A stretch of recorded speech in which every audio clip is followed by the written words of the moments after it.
Oh, Hello. hey there. How's it going, guys? Good. How are you, Mr. Dawson? Yeah. I'm all right. Wow, I like you. I haven't seen you in a while, man. How are Whoa. you? Yeah, it's been a hot minute, right? Surprise. Yeah, Austin dropped the surprise. Little bomb on Preston. Austin's good for those, right? He is. He likes to like just throw those little like curveballs at people, huh? Damn. He's like, gave me a list. He's all, here's a list of things we're going to talk about. I'm like, oh shit, we're going to talk about all that? I didn't tell me you were going to be here, Dave, by the Yeah, way. I gathered. Dude, I like your look at you. jacket though. That's a nice jacket. I know. Oh yeah, you know. That's a nice. I've got the outfit for public appearances, you know. Are you wearing pants? I have shorts on, yes. Prove it. Prove this. I want to see this. Underwear, shorts. No, shorts. Like real shorts. You guys have seen these shorts before. Like- It's frozen. Oh, yeah, we've seen those shorts before. You've seen the underwear before too, so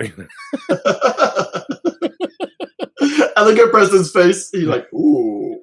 he's frozen and he's gone. That's fun. And he's back. Hello. Oh, what happened? Damn, what happened? I don't know. Your The power face. of my shorts compelled you. Oh, I missed it. I missed the shorts. Oh, dude, your face froze like. Your face froze like right as I was showing it. Like, Oh, shorts. okay. No, And you went, Yeah, I you were like, just went quiet. And I was like, "What happened?" Damn, I missed the first one. All right. Well, that's good though. Yeah, I got short. I got shorts on. I mean, yeah, I'm always wearing shorts. Austin, how about you? You gonna show yours? I got some jeans. But He's got slippers. jeans on. I got slippers. He's very blue. His ensemble is very Yeah, blue. Exactly. Those power colors. Let me Oh, tell man. my watch to So what leave it- me the fuck alone. Hold on. Here we go. Theater mode. Yay. Okay. I like Siri your setup has a back there. tendency to respond to me when I'm not talking to her. Oh, does she like reach out and be like, "Hey, yes, can I help you?" I'll be like talking to somebody and suddenly my watch is talking like right into the mic. And I'm it's like, I'm sorry, I didn't get that. Like, God, What damn was it. that? Yeah, we have a Google. I have a Google Home, so Google does that every Yeah. so often. We're like, I'm like, what? I didn't say anything. Yeah, I got one of those Alexa Echo Dots or whatever in my bedroom, and I'll wander in, be doing stuff, and all of a sudden she starts playing music. I'm like, whoa, I didn't ask for that. Like, what's going on? So how you been, man? How you been up to? What have you been up to? Fuck, man, nothing. Yeah. You know, When's the last time you guys talked? before the pandemic. Like, Yep, that was over a year ago. Yeah, last time we worked together, I guess, right? Or I picked some gear up from you at a parking lot. Isn't that the last time I saw you? you're right. You did. When was that? That was a while ago. Wow, Yeah, it was some that time was a ago. while ago. Yeah. Yeah, it's been like over a year and a half, probably. Wow, has been that long. Oh my Yeah, gosh. you weren't sporting that beard back then. Oh no, you like this is a new look. Yeah, you told me to grow it out. You said just keep growing. Said keep Yeah. growing it. So the pandemic was a perfect time for me to Yeah, lots grow of it out. beards. Lots of beards sprouted during pandemic. Yeah, Rona beards for sure. Yeah, it was definitely bigger. I wanted to see how far I could get, so it was growing out. It definitely was a lot bushier, but I don't know. I can't rock the big, so I definitely had to like had to trim it Brian's down. got pretty epic for a while there. Yeah, Like, I tried yeah. it, but it got to a point. I'm like, nah, that's just too much for me. I just yeah, Brian's Brian's was like 4 inches, maybe almost 5 inches long, yeah, and all it just right. like got all puffy and Oh yeah, yeah, did it yeah. like this and flared it out all the time. Mhm. And it was all gray right here, you know. Yeah. So, I Like don't he's know. making some moonshine in the backwoods or something. Right. I started pandemic bald as fuck like you, Preston. So Oh yeah. yeah, because I was playing this part in this movie. I don't know, you probably haven't heard, but I was playing this part in this movie here. Can you see me in the photo? Oh snap! Look at you. Dude, look at That's- this. Sick. What are you, Kung Fu master? Yeah, Yeah. Dude, I am the Kung Fu ghost of the Kung Fu. Yeah. super legit. Super legit. Wow, Yeah. that's awesome. But yeah, no, I've got top billing on that movie. Like in the credits, it's my name first. Yeah. Yeah. That's great, man. So how is that like? Is it one of those short No, films? it's a feature. Oh, Yeah, is it really? we shot it over 20 days, right up to lockdown. So it started shooting like last day of February. Our scheduled wrap was the 18th, and the lockdown was announced Yep. Thursday night, the 19th, and everything shut down on the 20th. So Wow, that's yeah, great, man. I spent those 3 weeks or whatever leading into everything shutting down, like playing this crazy character and kind of being in a weird little bubble of 20 people or whatever working on this movie, and like Yeah. kind of knowing vaguely that shit was going on. Where'd you guys film it in Oceanside or No, we downtown? filmed it predominantly filmed it in this like old like late 60s era house slash mansion down in Spring Valley, Oh, up on the side of cool. this hill down in Spring Valley, and then another mansion a bit deeper closer to Hamul. Uh, Okay. and then there was one bit of shooting that was supposed to be Vietnam, because when my younger version of myself served as like a medic in Vietnam, and we shot some of that out near Ramona. So Nice. That's yeah, it really was cool, fun. dude. It That's was kind great, of man. crazy. I've only What seen it- little snippets, and it looks amazing. yeah, I mean, I'll be honest with you. I'm really curious to see what the final movie turns out to be like. It was a huge learning experience, and the action scenes are incredible. Their DP came from France. And so, like, he literally got off the plane, Right showed in. up at our set, and we were working. And then, like, all the stuff's coming out about Europe locking down. And he's like, I was in Italy just a month ago. Like, we're like, oh, God, Yeah.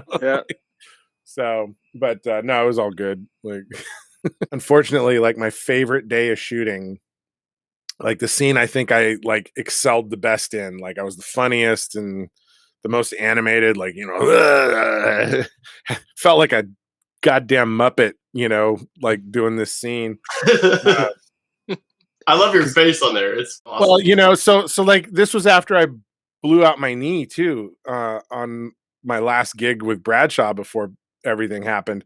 So like I was using a cane to move around. So like my character's got this like badass cane with like a parrot head on it, and like and so like I'm like hunched over and I'm like, we got to do these things, like, and it's like such a great scene. It was super animated, and I actually really like worked with the DP to get the shots that I wanted because I knew it was like my best scene of the whole movie, and they lost all the footage from that day of shooting. Like, That's a bummer. yeah, I was pretty pissed off about it actually, but whatever. Name of the game is kind of what the challenges of this industry, right? Yeah, and and I want to be like super mad at Jen, the director, but the fact of the matter is I've been there too. I've lost whole days of footage in my past. It happens. But I was in the makeup chair every day for about 2 hours. Oh, really? Getting set up. Yeah, she did. She colored my nails so they were like yellowed and looked like they were cracked a little bit, and gave me liver spots on my hands and stuff too, and. So it was, it was intense. Like it was legitimate. Like I'm playing a fucking real character here. Like, That's awesome, man. That's so I'd great. show up every morning. I'd be talking like this, and then I'd sit in the makeup chair for 2 hours, and then the whole rest of day talking like this and not coming out of it. So so you're playing an Asian character as Japanese, Chinese? I'm like, here's my backstory for my character. You're Vietnamese. Your mother's Vietnamese. You're my granddaughter. So, your mother's mother was Vietnamese. It doesn't mean I was Vietnamese. I'm a kung fu master, which means I've traveled a lot learning and studying. And so I'm from somewhere in Asia, but my accent's going to be fuddled because like I've traveled so much. I've worked with so many different Asians that I got, and Brits in Hong Kong, and so I have much more varied accent than you. Kind of Japanese, little kinda Japanese, Chinese. it's a little Japanese, but he's also spent like 40 years in America, I like that hot dogs. So he spent 40 years in America living with a white guy's ghost you know. So his accent is just all over the place. And I'm like, anybody wants to complain, that's my story. Like, he's traveled a lot. He spent most of his life in America at this point. He doesn't know what his accent is. That's funny. But the writer liked my choice, and once the writer wrote off on it, Jen was like, "Yeah, I'm good." I'm like, "Okay." For Star Wars Episode 1, they had a lot of like Mandarin accents. It was like for the Trade Federation guys. Yeah, it was like up and down, up and down. Yeah, so it was like, "Do not know what we're going to do down there." It's like they're up and then down and then up and then down. Like, and George Lucas got a lot of shit for that. So why do the fish-looking guys sound like they're from China? I don't know, it's just the way it is. No reason, just the way it is. All the bad guys sound like they're from London. Like I don't know what to tell you. It's Star Wars. The really bad guys are British. The kind of fishy, weird bad guy aliens, they sound Asian. Could you tell Preston the other doco you've been working on? I actually haven't got to brief him about any of that, but I think that is so cool, dude. Like Athenia's Last Voyage. Do you have any idea, Preston? Have you seen this on social media at all, or no? No. Say again. What is it? It's Athenia's Last Voyage. You can find it on Indiegogo. It's a documentary about the first civilian naval vessel sunk in World War II, on the very first day of World War II. Like, Germany declared war, and like an hour later, they sank this civilian steamer that was going across the Atlantic to get to Nova Scotia. Not a military vessel at all, but a U-boat just torpedoed it and down it went. So the 80th anniversary, I think, was 2 summers ago. Yeah, 2 summers ago. Not last summer because pandemic. The summer before. The 80th anniversary, the remaining survivors, the dozen or so people who were children at the time on the boat, came together in Nova Scotia for a convention. So this girl here in San Diego, who I've been kind of mentoring on directing, she had approached me 3 years ago with this idea and wanted advice. And so I've been kind of creatively consulting on the film for 3 years. And I actually shot the first interview for the movie in Florida. Wow. So there was that one period in Florida where I did Amelia Island, and then I was there with you. Yeah, and then I had a week and a half or something off, and then I was going to be back at Amelia Island, or I was going to be in Tampa. I can't remember. Maybe it was Tampa. So it was both coasts of Florida, but I had this period in the middle. It just so happened to be it's the same time that she was going to be in Florida to meet one of the survivors. And so I flew with all my camera gear, and I drove the van down to Fort Lauderdale in between the shows, and shot this first interview for the documentary, which she used to kind of prove the concept of what it might look like and whatnot. And then that was January. So the following August was the reunion in Nova Scotia, Canada. And so, they paid to fly me to Nova Scotia to shoot the interviews there. And, I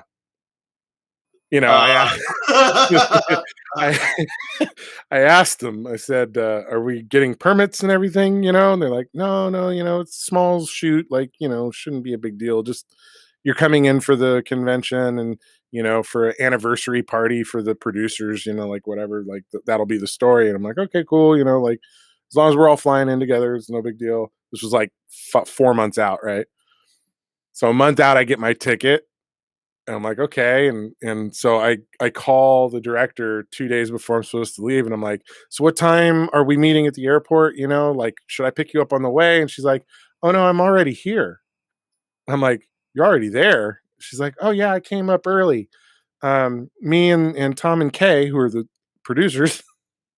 Yeah, we've been here for a week. And I'm like, okay, so I'm flying all this luggage with lights and camera gear and whatnot, and my luggage by myself into Canada. Like I can't spread this shit out, like I'm showing up with a ton of fucking bags, heavy bags. Oh yeah. He's like, it's Super fine. sick. Just tell them, you're gonna be staying in an Airbnb, and like, I'm like, okay. So it turns out my flight was the last flight to arrive in Nova Scotia that night. Oh, that's horrible. The next day was a holiday in Nova Scotia. So like immigration was like on high alert on the final 2 flights coming in, like, Oh, last shit, we're done. lock Holiday. it down. Don't let these people in if they look even slightly suspicious, And, Let alone look like you. right. And so on top of carrying all these fucking bags, including like my yellow Pelican case I carried on, which had my cameras in it, and my backpack full of my laptop and hard drives and whatever. On top of all that, I had a flight that flew from San Diego to Chicago. But mind you, the day before I flew back from Seattle. So I flew from Seattle to San Diego, packed up my shit, hopped on a plane, flew to Chicago, had a 30-minute layover in Chicago. So I had to haul ass to get from the big plane I was on to the little fucking hangar where the tiny plane flying to Nova Scotia is in. So I'm hauling ass through the airport, no time to stop and grab food. And so I hop on the next plane, completely fucking famished, dehydrated, and tired as fuck because like I flew in late the night before, got on a plane early the next day, didn't land in Nova Scotia. Nova Scotia is not even East Coast. It's the next time zone out. So I literally landed like midnight Nova Scotia time. I didn't know that. I was super fucking exhausted. My eyes were all bloodshot red. I was deliriously tired. And when I walked up to immigration and handed them my passport and my papers, the lady looks at me and goes, "What's your purpose of visiting Canada?" I'm like, I'm here for a reunion and an anniversary party. Like I was so, my brain just wasn't functioning at all, right? And she's like, "What's in that case, sir?" I go, "Cameras." I'm like, my cameras, because I'm gonna take video and photos while I'm here. Like, she's like, "Okay, are you here to work, sir?" And I'm like, "No, no, no, I'm here for this reunion and this party, and to sightsee." And she's like, "Okay, you're gonna need to talk to the boys at the table in the immigration office over there, please." Off I go. So I spent the next like 5 hours being grilled by immigration about why I was coming into the country. And of course, I'm trying to play it off, no, I'm not really here to work. I'm here to do this. And after like an hour and a half, 2 hours or so of the discussion, the immigration official says to me, "Okay, you need to go claim your bags before they all leave, because when they leave, they won't be back until morning. So why don't you go claim your bags? And when I want you to leave your phone right here and unlock it for me, and leave your laptop and open it and unlock that as well."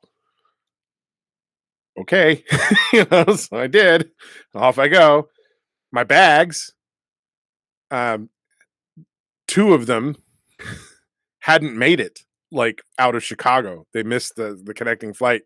So I found out that they were flying to New York and then they were going to be flying in the next day. So I was like, okay, well, I'm going to have to figure that out. So I come wandering back and he's like, "Where's your bags?" And I'm like, didn't make it. he's like, "Okay, well, we've got a problem. I need you to tell me the truth now. Like, why are you here?" And I'm here for reunion and to meet my friend. And he's like, "You're not here to shoot a documentary?" And I looked at him. I go, "Excuse me?" He goes, "You're not here to shoot a documentary about the Athenia?" I go, "Okay, yeah, part of what I'm going to do here is shoot some interviews for that. You know, I'm like, I'm here legitimately because I want to attend this reunion and see Nova Scotia. I was like, this is where the 9/11 flights landed, and you know, Americans like were stranded for like a week and a half. Like, I didn't know that. I've wanted to come visit here for a long time. So I'm like, I mean, I'm starting to think a little more clearly now that like fucking danger, you know. So he's like, well, he's like, well, you're coming in here to work and you don't have a permit and we've got a real problem. I'm like, "Oh, okay." He's like, and at this point, I'm like on the verge of fainting because like I haven't eaten like all day, you know. You got that And sugar. and I'm a vegetarian, so like it's not like I have a lot of shit, you know, like sitting in my gut like for reserve, you know. So I'm fucking fading. And I finally look at him, I'm like, sir, can I go sit down? Because if I don't sit down, I'm gonna fall down. You know? And he goes, "What?" And I'm like, I, I'm like, I I need to sit down. And I just like took 2 steps back and collapsed into a chair, you know? And so he gets up and he like gives me a Snickers and a soda. He's like, okay, just take it easy. I'm sorry, you know, like I flew from San Diego. I haven't eaten like all day. Like I didn't eat breakfast before I left. I figured I'd grab food like in Chicago, not realizing that I was going to land so close and it was going to be so far, you know? So, so I'm just like, so he's like, eat the candy bar, like whatever. So he disappears behind the desk. Like 45 minutes goes by and he goes, Mr. Dawson, can you stand now? And I go, yes, you know, so I get up and I walk over to the desk and he goes, I'm going to ask you one question and you better answer me honestly or we're going to have real issues. And I was like, okay. And he goes, have you ever been arrested? And I go, and he's holding like paperwork in his hand, right? And I go, no, no, God, no, I've never been arrested. He says, you were never arrested in Texas? I go, I mean, I went to college in Texas, you know, like, I'm That's like, weird. but no, I've never been like, I'm like, seriously, sir, this is the closest to being arrested I've ever been. And I'm terrified. You know, What the hell is going on? he looks down at the paperwork and he looks at me and goes, what's your social security number? And he goes, okay, that's not you. Throws it away and goes, that's good. You can go sit back down now. He's like, because if that was you, I'd have to throw you straight to jail. I was like, okay. You know, so I sit down. A little bit They're of trying to time find. They're goes trying to by. find something on you, huh? A little bit of time goes by, and he, you know, he's now just kind of going through a lot of paperwork and whatever. And he looks at me and goes, so he says, I'll just tell you the guy I was asking, who I thought was you, has the same name as you. Was in Texas around the same time you were in Texas and was arrested for a DUI. I was like, oh wow. I was like, well, I don't even drink, so you know that wouldn't be me anyway. He goes, well, that's good. He says because Canada officially 2 years ago made DUIs a felony, and anybody coming into the country with a DUI is immediately thrown in jail. Are you kidding me? Yeah, so that's good to know, right? Absolutely. I was One like, of many whoa. countries. I was like, seriously? He's like, yeah, it's a straight up felony here. It's a misdemeanor where you're from, but up here it's a felony. And if you have it on your record, says it doesn't matter how long ago it was. If you have a DUI on your record, you try to come to Canada, like you're gonna get thrown in jail.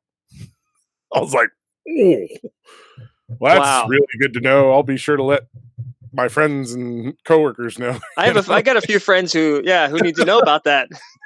So I was like, whew. But he's like, yeah, so it's good that wasn't you. And he's like, it's good that you were honest with me, like upfront about it. And, you know, he's like, that it all checked out. He's like, cause I'm not going to deal with you lying to me again. And I'm like, no, we're good. Anything you want to know, I'm going to tell you, you know? So it finally gets around to, it's like 5 a.m. So I've been sitting there for 5 hours being grilled by this guy. So you basically already lost you already left. The flight is gone. Like the flight that you were supposed to get on is already left. Well, no, this is in Nova Scotia.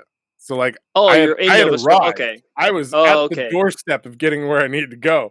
Oh, okay. Okay. I Okay. hadn't left the airport because they were holding me. Got it. So after 5 hours of grilling me, he says, "Okay, here's the deal." He's like, "You've got two choices." He says, "You can sign this paperwork revoking your request to enter into Canada, and we will send you right back to the United States in the first available flight on whatever airline has the first available seat. Or you can contest and try to come in, and we will put you in lockup until you can talk to a judge. But today is a holiday, and you will not be able to see a judge for at least 48 hours." I was like, "Where do I sign?" He says, "I should also let you know that you're not officially banned from Canada, but you have a red mark on your ledger. And anytime you come into Canada, you're from now on, you're going to have to show valid reasons for coming. You're going to have to show us you have money in the bank to support yourself while you're here. And you have to show us that you have an anchor to return to the United States for." He's like, "You're not married, right? You have no kids." I'm like, "No." He's like, "That's not good." he's like, he's like, You can get a dog. he says, you work for yourself, right? Part-time labor and contract work." I said, "Yeah." He goes, "That's not good." he goes, "You basically have nothing that ties you to staying in America or needing to go back home to America. So you're a risk of coming into our country and trying to stay." He's like, "So I suggest you no longer try to come into Canada." It's like, I was like, "But I love Canada." You know? Wow. He's like, "Well," he's like, "all I can tell you is this." He's like, "If one of us tried to come into your country the way you just tried to come into ours, your government wouldn't be so forgiving." And I go, "Fair enough, man. I don't agree with the orange Cheeto either." You know? And he goes, "You can have a seat over there." He's like, "We're working on getting you a flight back." So the flight back was at 7:30 on a completely different airline. They actually denied a standby seat for somebody because I took priority. So somebody wasn't able to fly to America because of me. And the first available flight was to Newark. And so I basically got sent from Nova Scotia to Newark and told, "You're lucky you didn't get arrested." I had found out from baggage claim that my bags were going to Newark before they were coming to Nova Scotia. So I landed in Newark and ran straight to the baggage claim there because I knew what time the flight was supposed to leave, and I had like a 2-hour window. So I ran down there and I'm like, "I need you to find my bags before they go to Canada." You know, because like all my lighting equipment was in there, my tripods, like like all this shit. And they're like, "Okay, well, this is highly irregular." I'm like, "Look, I just got my ass kicked out of Canada. Like, what am I supposed to do? My bags happen to be here where I got dropped. Can you please reconnect me with my bags instead of sending them where I'm not ever going to be?" You know? Yeah, Like, ever? this seems the better choice for all of us. Like, The wow. lady's like, "Well, okay, well, let me see your ticket and your claim stubs." It's like, she's like, "All right, you need to go sit over there and wait." So I waited for an hour, and finally, after an hour, my bags come rolling into the into the claim area. I'm like, "Oh, thank God!" So I grab my bags. Now, mind you, I got no money, right? I got no ticket home. I got nowhere to go, and it's legitimately 7:30 in the morning on the East Coast. So, like, everybody here, 4:30 in the morning, right? So, like, I'm like, "Fuck, man." Okay, so I wander out, and I'm trying to like think, what how the fuck am I gonna do this? Like, what am I gonna do? I'm stuck in New York. I'm stuck in Jersey. Like, so I go, okay. I go, well, I'm supposed to be in DC in 5 days. right? Because I was going to fly from Nova Scotia to DC for a gig with Bradshaw.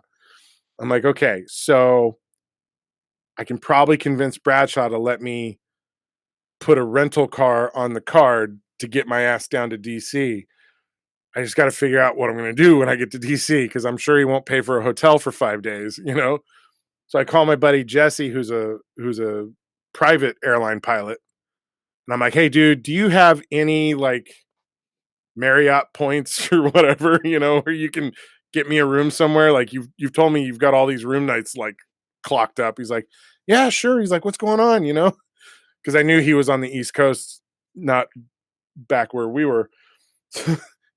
And so I told him what was happening. He's like, fuck, hold on. Let me see what I can do. So like 20 minutes later, he calls me back. He's like, okay, so I got you rooms at a Hampton Inn, just outside of DC, like in a nice area, you know, like he's like, so, you know, all you got to do is show up, your name's on it and you'll be good. And I'm like, oh, good. You're a lifesaver. Thank you. So then I waited for like 2 hours and then I called Bradshaw. It was like 6:30 in the morning here. He's like, hello? It's like, what do you want, Dave? I'm like, okay, let me tell you what's going on. I walked him through the whole story. He's like, oh my God. He's like, you got kicked out of Canada? I'm like, yeah. I'm like, so that gets me to why I'm calling. I'm like, I'm working for you and IPMI in DC in 5 days. Normally you'd be flying my ass from San Diego to DC to do the job. So I was just wondering if you would be cool with me putting a rental car on the card so that I can drive down to a hotel. He's like, well, I don't know if I can pay for 5 nights of a hotel. I'm like, no. I took care of the hotel. I just need the ride. That's cool. That's cool. And so he's like, yeah, absolutely. You know, do whatever you need to do. Like, okay. So I rented a car. I hopped in the car and I drove down to DC. Now, mind you, flew from Seattle home, had like 4 hours of sleep at home, hopped on a plane, flew to Nova Scotia, got held in immigration, was up all night, flew to New York. I think I slept maybe a half hour on that hour and 20-minute flight. And now I'm hopping in a car to drive 5 hours south to DC.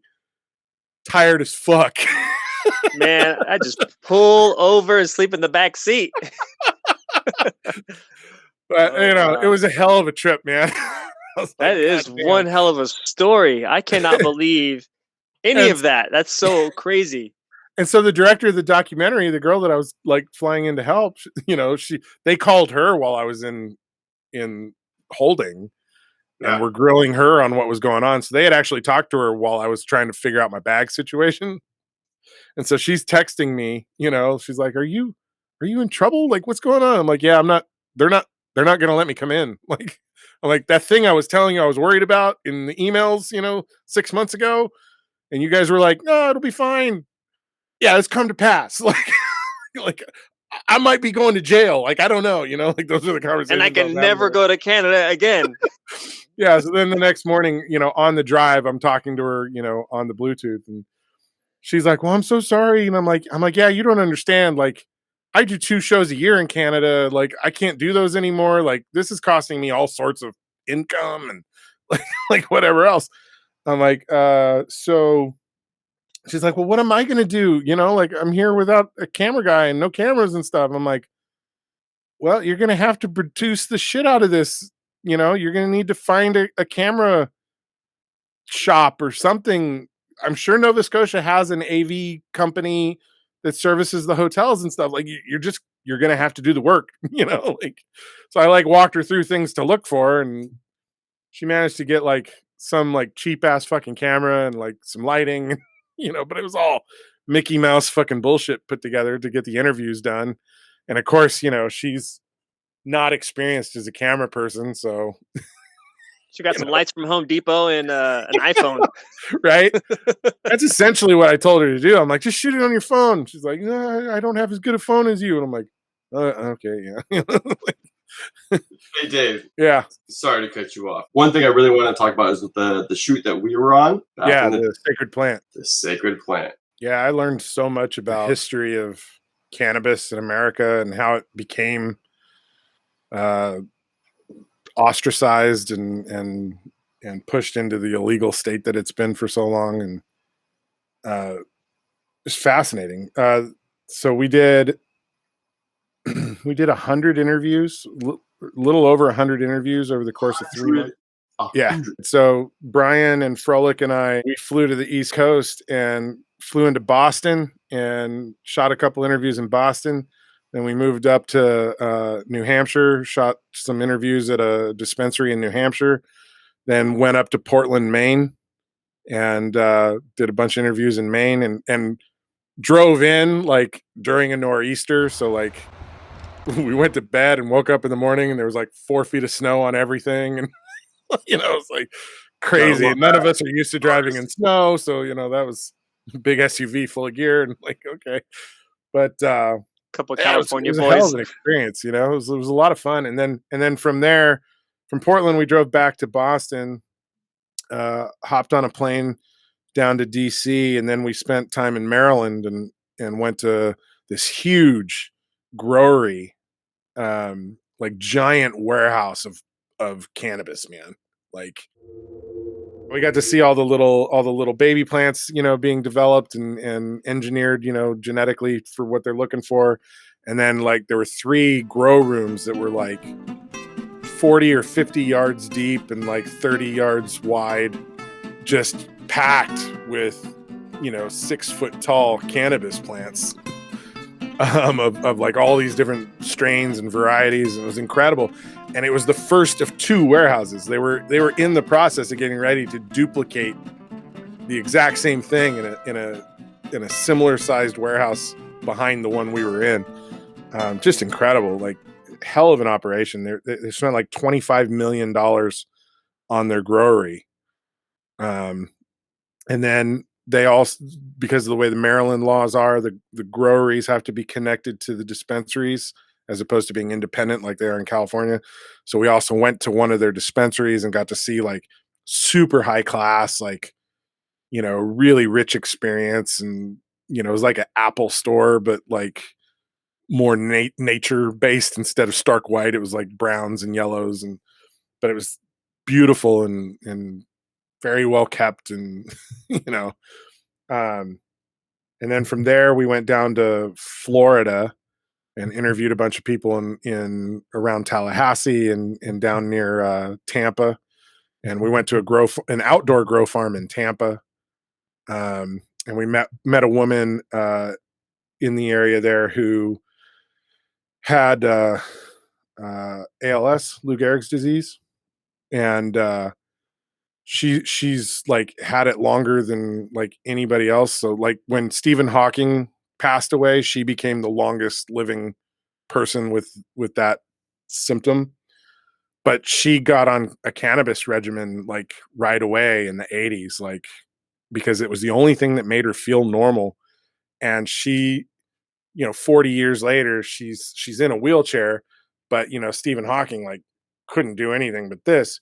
She's able to like drive herself around. She can actually talk and you can understand what she's saying. It takes a little getting used to, but like 40 years later after diagnosis, she's still relatively functional, and it's all because of cannabis. Like that is the medicine she's on, and it was incredible to meet her. And then this particular grow farm had worked with her because she'd been developing her own strain in her backyard in Florida. So we got to see her little greenhouse that her husband had been developing, but like all the little strains that they'd been working on independently themselves, this grow farm was working with them to develop a strain in her name for patients with her same symptoms and stuff. So it was really interesting to get to kind of see how it was going from backyard to, an industrial situation. This is just really cool. Like, and then of course, all the discussion about, legalizing it and, the fights and whatnot. Like this woman had literally marched in her motorized wheelchair into the state capitol in Tallahassee, protesting the cannabis being illegal. Like just an incredible woman, like fascinating to get to meet her.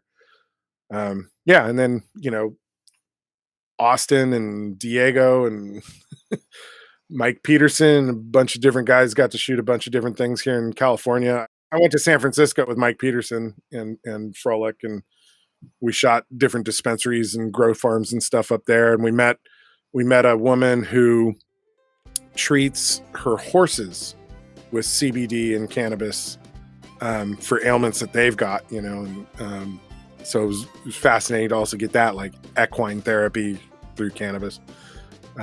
Just amazing. So I think we interviewed like 40 doctors, and then the other 60 people were, people growing or people, using it for medicine, and like, yeah, it was incredible. It was quite the experience. And of course, Austin got to do the Olivia Newton-John shoot, which like I was super jealous about. Oh, why? I didn't even know you knew. You know that actress? Yeah, she's in Grease. Oh yeah, you've heard of her before? Oh yeah, she's super famous, man. Oh, I didn't even know you liked her. Oh, I didn't even know you liked her. Yeah, she was. Actually, Dave's like one of your favorite actors. I know I'm slightly older than you guys, but she was hot in the 70s and 80s, and like every guy wanted her. Like she's beautiful. She's still beautiful.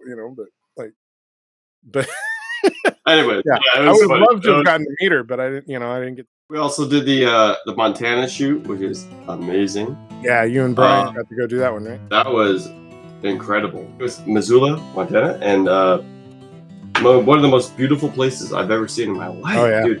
But I loved it at night. It was so cool. You see that branch over there? Let's just shoot that branch off with like a handgun. Yeah, ranch living. I remember ranch living when I was in Texas. Yeah. I don't know. I'm just a big gun loving shooting guy. Then why do you live in LA? You need to go live in Texas or Montana. I go to the range.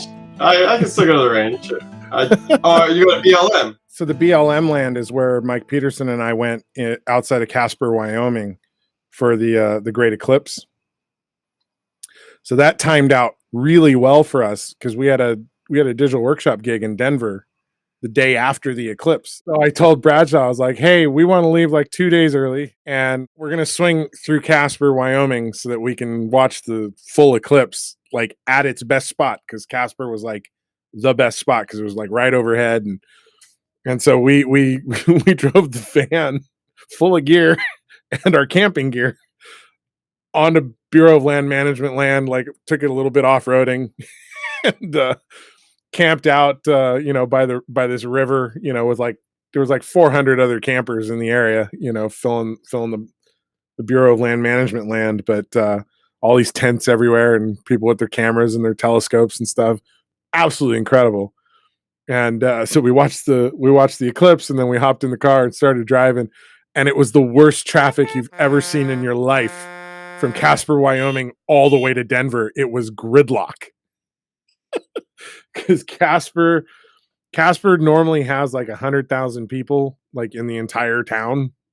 Like that's all the bigger Casper is, and it's like the biggest town in Wyoming. And they had 1 million people in town for the eclipse. So was it like one way or campgrounds and hotels and everything? So driving back southbound to Denver was just locked up. The interstate was locked up. We took a back highway. It was locked up. I've got photos and video, like as far as the eye could see, just lines of cars going down the freeway in front of us, and I pointed in the rearview mirror. It's just lines of cars disappearing behind us. How long did it take you guys to get out of there? It took us 12 hours to get to Denver. Oh my from Casper. Normally that's like a 3-hour drive. Terrible. Wow. Should have just camped one more night.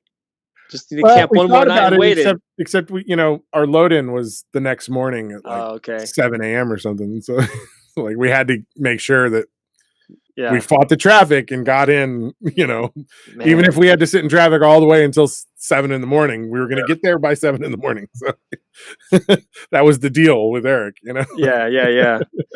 I bet that was a rough load in. It was. Thankfully, we didn't have to run the show. From there, Peterson, like we did the load in, and I dropped Peterson off at the airport, and he flew off to Minnesota to visit family. And I hung out until the show ended, grabbed all the gear. Brad took Bradshaw to the airport. He flew away, and then I drove home alone. And I went the back way, so I went through central Colorado's mountains and stuff, all the back roads through the mountains. Gorgeous. Yeah, it's beautiful. Absolutely gorgeous. Yep. Dropped down into Mesa Verde, and I spent the night at the campground in Mesa Verde, and then, you know, did some of the cliff dwellings and whatnot, and then drove through Monument Valley and got down outside of Flagstaff, and I took the van off-roading again into Bureau of Land Management land, and pitched a tent in the middle of the forest and shot this gorgeous, like, all-night time lapse of the stars outside. I remember that one. Dude, yeah, I remember that one. You saw that one. The sun comes up at the very end of it, and it's gorgeous. Yeah. I don't know why you're not selling to Getty right now. I mean, that's a good side business to sell to Getty.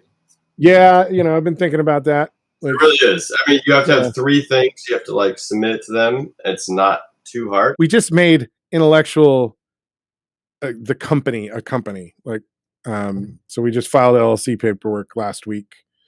So congratulations. We're looking at doing all sorts of new things going forward. But yeah, so Intellectual Endeavours LLC is going to be our new company name. Great. That's awesome, man. Congratulations on that. Yeah, that's awesome. I know, you know what, you did a lot of traveling, you know, over the past few years, driving specifically. So I'm sure you have a lot of great footage, you know, just of the different places you've been to. I do have a lot of footage. You know, unfortunately, I didn't shoot for like a Getty deal enough, I think. But I know the places to go to get the stuff. So yeah. You know, for the time being, you know, we don't have work. So kind of sky's the limit on what I could do over the next 3 or 4 months, 5 months before we start having work coming back. So yeah, we're exploring a bunch of different things. We got a couple of different business endeavors that we're involved in as well, which is part of why we've, you know, actually taken the company and made it a company as opposed to a creative group, you know. Yeah. Documentary, the Athenia's Last Voyage documentary needs. And you're an associate producer or producer? I'm associate producer now. Yeah, like they bumped me all the way up to associate producer. Because you got, was that because you got kicked out of? That's the least they could do for getting kicked out of Canada. No. Like, well, you know, we'll give you some credit. You know, like I've been very hands-on in helping them kind of structure the crowdfund and because I've run a lot of crowdfunding campaigns and I've got some pretty decent success at running them. So, you know, I was pretty hands-on in helping them kind of create the videos for that. Absolutely. I know you shot a bunch of interviews, you know, similar to what we're doing right now with people from all over the world. I did a day of in-person shooting in the middle of summer, you know, while pandemic was kind of raging. I did a 1-person shoot. Like I was the only crew member. I handled the shoot, the audio, and helped with conducting the interviews of the various like producers and writers and editors of the crew, which is all the footage that's being used in the crowdfund, you know, trying to entice people to help out. So I've done a lot of work just kind of out of the goodness of my heart because I wanted to help my friend Megan, who's, you know, I've been helping mentor as a director for a couple of years. And, you know, I think they just wanted to show some appreciation. So they moved me from creative consultant to associate producer to kind of better reflect what they feel like I've been doing. So, which is nice. It's nice to have that kind of respect from the people that you're helping out. But yeah, they want to raise like $25,000, which will help them with, unfortunately, securing a different voice talent for the final documentary, other than me. And, I was wondering about that. I didn't. But look, you know, if they can get like a micro or something, like I am not going to complain about that. You know, like whatever's best for the film in the end is what's important to me. They've been working on getting a lot of like historical footage of, you know, the Athenia and you know, ships and stuff from the time to kind of fill in the storytelling gaps, and all that stuff costs money, you know, and really that's just all it is like that's the final step, is getting good voiceover talent, the music made, and, you know, these final like bits of imagery and some 3D modeling, like they're doing some animation and stuff to kind of flesh out the actual torpedo hit and that sort of stuff. So, you know, they weren't sure how to go about doing the crowdfund, you know, and I told them, well, in the end, any money you get is going to get you closer to the deal. So, you know, do the flexible funding. So whatever you make, you get to keep. If you hit your target, you get to keep 100% of make my credit card fees or whatever. So I was like, don't make your target 25K, make your target something a little more realistic that you can hit. And I was like, I think you can hit 10K. Like in a month, I think you can hit 10K. This is an interesting enough story. It fits into a niche that a lot of people with money are very interested in. You know, World War II documentaries, like they find money, you know. I was like, so make it 10K. That's easy to reach. If you reach that, then you go to the stretch goals, and, you know, hopefully the momentum continues to carry you to, you know, 15 or 20 or 25K. So they're in the stretch goals now. They made it to 10K in a week. But yeah, you know, so it's exciting that they hit their goal. I would love to see them, you know, hit all the stretch goals. And, you know, one way or the other, they're going to find the funding. But if they can do it through this crowdfund, you know, the movie gets done a lot sooner. Mm-hmm. So absolutely. If they sit at 10K, that means they probably still need to come up with at least another 10K past that. And that could take them another couple months in grants or whatnot, trying to find it. So we'll see. I'm just happy that something I've been supporting and encouraging to get made is like actually getting made, you know? So yeah, I mean, you got kicked out of the country for this. I got kicked out of Canada for it. It better get finished. The least they can do is get done. Yeah, you know, all my dreams of you know, shifting somewhere where I can say A at the end of every sentence have been dashed. Move to Minnesota. I seriously contemplated moving to Canada, you know, like Vancouver or Toronto, like very big film hubs, you know, like I would have loved to have been able to move to one of those areas and work on a show or something, but like I don't think I could do that. Like I don't think they'll let me do that now. I guess Mexico's the only choice you have. Because Mexico's the only choice you have. Yeah. Well, you know, that's a possibility too. It's really cheap to live in Mexico. My family in the Philippines have been kind of, you know, nudging me for that for years, and I keep resisting. I don't know why. It's gorgeous in the Philippines. It's beautiful. It doesn't have to be permanent. Even, you know, even if it's for a year, 2 years, 3 years. Yeah. Just a few years, and then. Yeah. Yeah. You know, it's nothing's permanent. That's for sure. And, you know, I went to Texas for 3 years, and, you know, like that was like moving to a whole different place. But I don't know. It's a weird thing because, you know, the family and whatnot, and I don't want to leave. Like all the kids have been in development stages, and I've enjoyed being a part of their life. But it is getting to a point, you know, Sean, the youngest one, you know, Brian and Teresa's kid, he's 11 now, you know, and the oldest one, Michael, he's like 16, 17 now, you know, like I think next year is his senior year of high school, and then he's a grown up, you know, for all intents and purposes. So, I think over the next year or so, a lot of the things that have been kind of like keeping me rooted in the family and stuff here are going to become less of an issue, and I'll start exploring kind of more things. During pandemic, I've been making all these friendships with people through this like singing app. So I've been doing a lot of singing, like karaoke over online. You told me that. Really? Yeah, it's an app called Smule. What is it called? Mule? Smule. Oh, Smule. Smule. Yeah. And so what do you just, it's like, so it plays the music and shows the words, and then it records you singing. So there's a couple different ways you can sing on it, which is kind of cool. So you can open a song, and you can choose to use video or not. One part of a duet goes up on your page, and then people who are following you or people who discover your track, if they're looking for the song that you sang, you know, can join you, and they'll record their side of it, and then you've got a recording, you know, with video and effects and stuff, or just the audio, and you listen to it, and you can like comment, and you know, so it's a social media interactive thing. So you can comment, you can share it, and do all this stuff. So I've been singing like every day for 10 months now. Also have a live feature, which is cool. So it's like virtual karaoke bar. So like I can open up a virtual room. I can invite a bunch of people that I follow and who are friends of mine on the system, or I can open it up for it to be discoverable and just random people can pop in.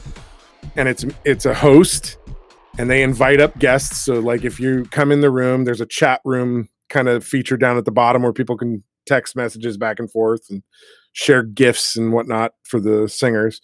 But you can tap a button that says I'm ready to sing, and you go onto a wait list, and the host brings up people to sing with them live, and you sing together, with the audience listening in, down in the chat. And so it's it's really fun. So it's social, it's interactive. So even though I've been stuck at home, like I've been making friends with people all over the world.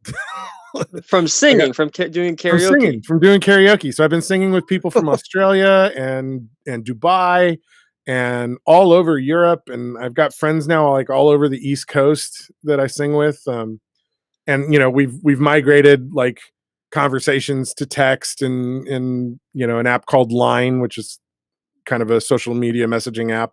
It's really popular in Japan, I believe.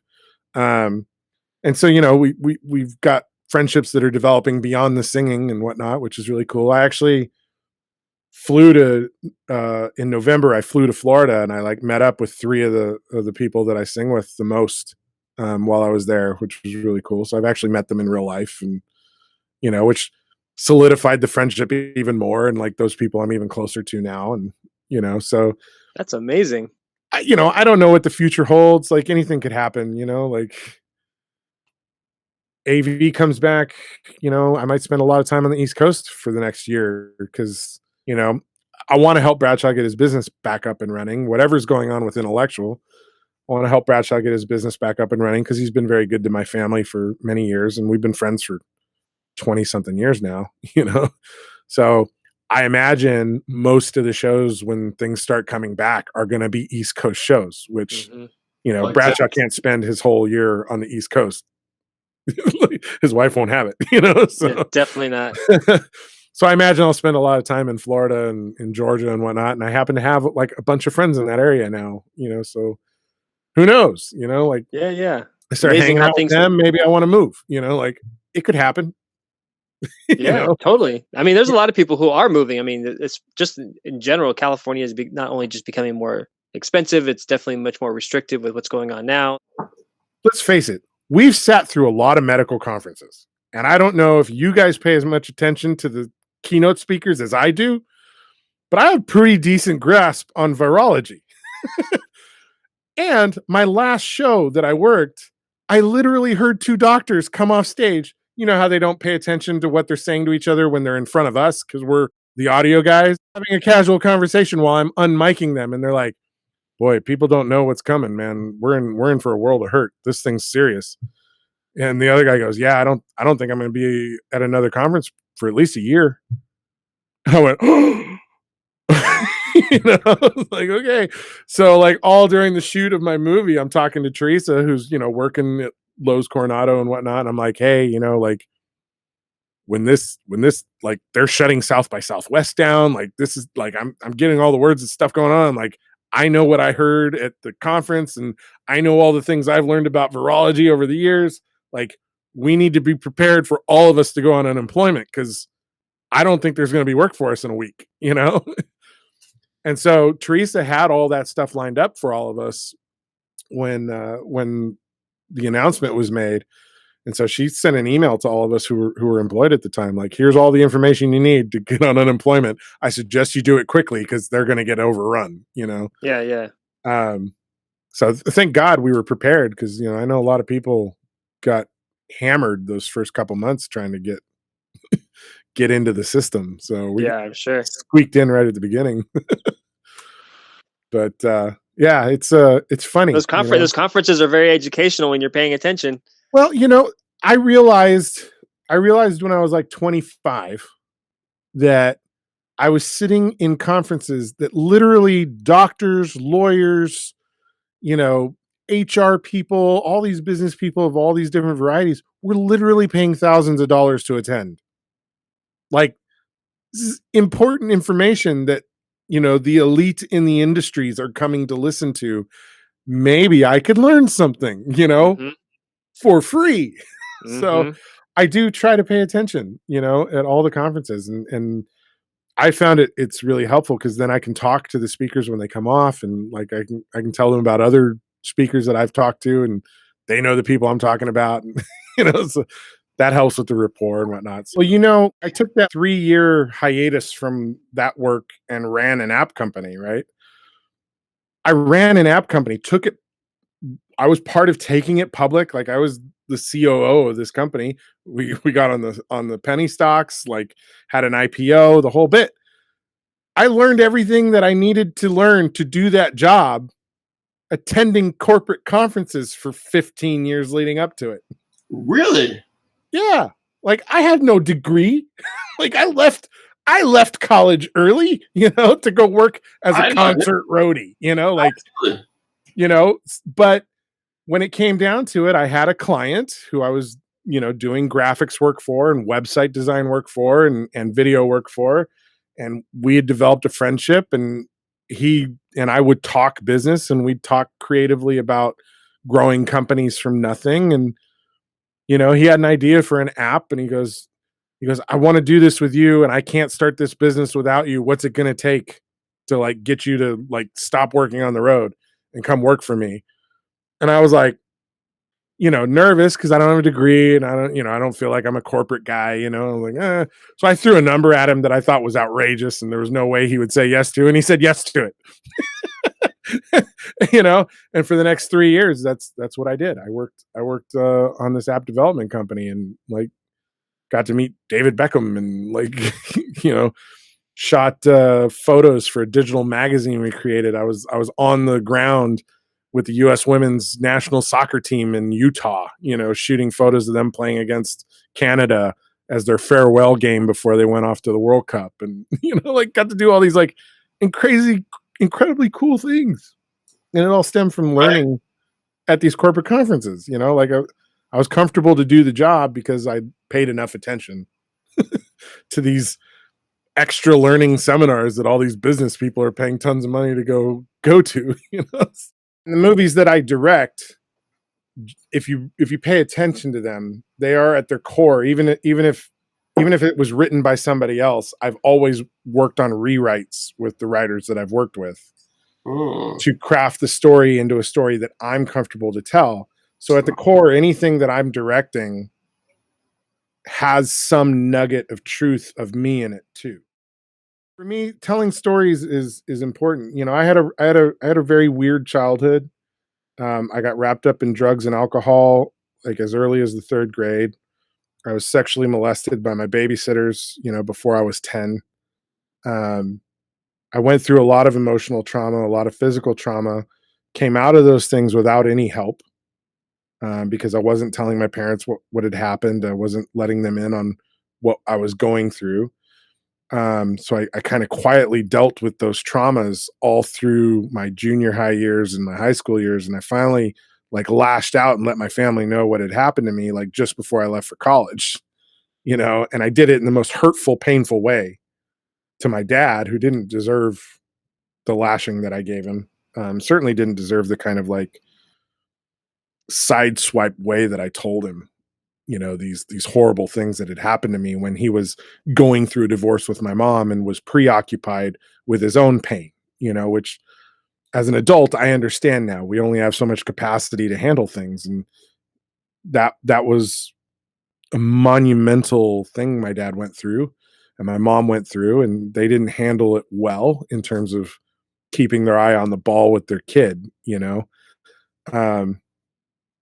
but it took me a long time to process all that and get through it and deal with it. And I think in the end, talk therapy, sharing my story, being open about those experiences and talking about it and telling it has helped me heal. It's helped me grow. And in that same token, I've watched me telling my story help open up other people to tell their stories and feel the things that they're hiding or trying to stuff down. And so if you look at the films that I've made over the years, and there's a massive progression in kind of the sophistication of storytelling that I've done over the years. And I think it's getting better and better as it goes, because I'm tapping more and more into how to tell that human condition part of it. It's not, it's not humor and whatever. Like early on, everything was laugh. Let's go for the laugh. And I've been fighting with everybody I make movies with for the last 6 years. Like, I don't want to make people laugh anymore. I want to make them cry. like I want to tell these true human condition stories, and I want to find this place that I'm at emotionally within the things that I'm telling. So there's been a real progression and real growth in the stories I'm telling, but I want to tell these stories because I feel like in opening up somebody through the storytelling, I can help them open up in their own personal life. Like, they're not alone in the pain that they feel. They're not as isolated as they think they are. There's other people who share the same conditions, who share the same things that they're going through, same traumas, same loves, same heartbreak. And I think in that communal telling of story, we can all help each other heal and grow. So that's why I tell stories, whether they're my story or somebody else's. They're tapping into something that allows me to feel like I'm giving back to the world in a way that's constructive and helpful. We need people like you for sure, because I don't know how to do that. I don't know how to do that. Yeah, thank you for that, man. That is some truth. These days, like, people are so like Facebook, Instagram, or Twitter. It's not really them, It's like this false perception. The character they're playing, yeah, like that false bravado that they're putting out for the world. Like, I've got the perfect life. Look at my perfect legs in the sun next to the pool. Like, and I'm guilty of doing that. Like, absolutely, yeah. I mean, we live in Southern California. There is also the other side of it too. Is not just all the great things that people are doing, but it's also those people who complain about all this bad stuff that's happening to them as well. And then that's the flip side of the same coin. Like, you got the people who are like, everything's great, and then you got the other people who are like, everything's falling to pieces. And like, you got to listen to me, and I'm screaming with my tinfoil hat. And once upon a time, the tinfoil hat guy sat in a little shack in the middle of nowhere, and nobody knew he was there until, his manifesto was picked up and he was arrested and thrown in jail. And everybody's like, oh, the kook out in the woods, like, had all these crazy ideas. Well, those kooks are now out in front now. And like, everybody can hear what they have to say. They've got a platform to share what they're saying in a way they've never had before. And so, everybody's like, oh, it's getting so bad. I don't think it's getting so bad. I think we're just hearing it in a way we didn't hear it before. Like, you're highlighting you get kind of swept under the rug, and, you could ignore the hillbilly guy out in Kansas who's got crazy ideas because nobody hears him. Well, now everybody can hear him. Like, he was always there. Yeah. The information is traveling a lot faster than it was before. And yeah, you're hearing people from all over the world, not just, your next door neighbor, or, your small circle of friends that have a story to tell you. Like, you're literally hearing. And people talk about the echo chamber, like, oh, it's so bad, this echo chamber. It's heightened, but it's no different than it was before. Like, if you think about your circle of friends, you've got the circle of friends that you talk to on a regular basis. Let's face it, that's like 4 or 5 people, right? Mm-hmm. And they're the people who jibe with you the best. Like, you generally sync up with them the best. You got similar ideas, similar kind of goals, similar dreams, similar political views, similar religion, like whatever. That echo chamber existed before the internet. It's just now that echo chamber's bigger. You're able, instead of cryptocurrencies, real, like pi. Yeah, pi, baby. I'm mining my pi. Who knows pi? Well, I mined Bitcoin back in the day, but I didn't know what to do with it, and I lost the keys and stuff. So like, I have no idea what to do about it. Like, oh well, missed opportunity. Okay. Let me tell you why I got into pi. Okay. So my buddy Carl sent it to me, and I asked him, I'm like, hey, where did this come from? Why should I do this? And he goes, it came from our buddy Fletcher. Okay. So Fletcher is like the most intelligent human being I've ever known. And he helped develop the hardware for the virtual reality simulators that the shuttles pilots use to learn how to fly the space shuttles. If you go to Disney World, that Mission to Mars flight simulator ride, he was part of the team that developed the microchips and stuff that run that. Like, he's super brilliant. The last time I hung out with him was in New York City, like 5 years ago. He was working at the New York Stock Exchange, literally redesigning from the microchip up the entire New York Stock Exchange's computer system, which is what they're currently running on. And that was like a 5-year, 6-year project that he was working on that. So I actually got to go into the New York Stock Exchange and like stand on the floor and hear the closing bell for the day, and got to go up to all the like fancy meeting rooms and stuff with the gold plated everything, and like incredible, got to experience all that. But Fletcher, who helped design the New York Stock Exchange's new computer system, which basically runs trading all over the world, right? He's like, get into pi, like do the pi thing. Okay. Like, comes from that guy. Okay. He's hedging a bet that it's going to be the next Bitcoin. Like, long-term investment, sure, let's do it. I've also been investing in stocks during pandemic, and I've tripled the money I've invested on the stock market so far. So, have you really? Yeah. What platform are you using? I'm on TD Ameritrade's app. So okay, I've heard a lot of people using that. Yeah, I've been on it for a long time because my Ameritrade account was what I used for the app company that I was running when I got my stocks dispersed for that. So I already had the account there, and I was like, okay. You got some good stock advice? Maybe. But I'm not going to put it out like this. Like, we can talk in private. Text me and I'll tell you what I'm invested in. But no, I will say this: space stocks are something I'm really interested in. Really? So, like, okay. Virgin Galactic stock, and if Tesla starts a SpaceX stock, like, I'll be all over it. I don't know that they will, but I have a feeling they won't. Elon Musk is pretty unhappy with his experience with Tesla, so I don't, like. Yeah, I think he's like, you know what? Screw this stuff. I'm just going to keep everything private. Like, I don't want to answer the SEC all the time. Like, yeah, absolutely. We're just gonna whatever. I'm gonna say what I want to say and keep the boring company and keep SpaceX and keep everything else. Just let's not do that thing again. Exactly. So, but it's my whole thing with the stocks is like, you got the day traders who are trying to like turn money as fast as they can, and you got the guys on Reddit, who did the GameStop thing, and kudos to those guys, by the way. Like, that was fucking brilliant. But I'm looking at it as a long-term investment deal. So the stocks I'm investing in are I'm expecting to be fairly slow growth, but over 5 to 10 years, I can take the several $1,000s or so that I've invested now, and then, pull it out in 5 or 10 years and have a little egg that'll help make my life a little more comfortable. So I should have been doing in my 20s. Yeah, right. I think we should all have been doing that a long time ago. Okay, so maybe this is the last story for the night, but here's a little fucking lesson in doing shit early and when you fucking have a feeling to do it. Okay, so it's 1997, 1998. Apple is considered 3 months away from going fucking belly up, right? Apple Computer.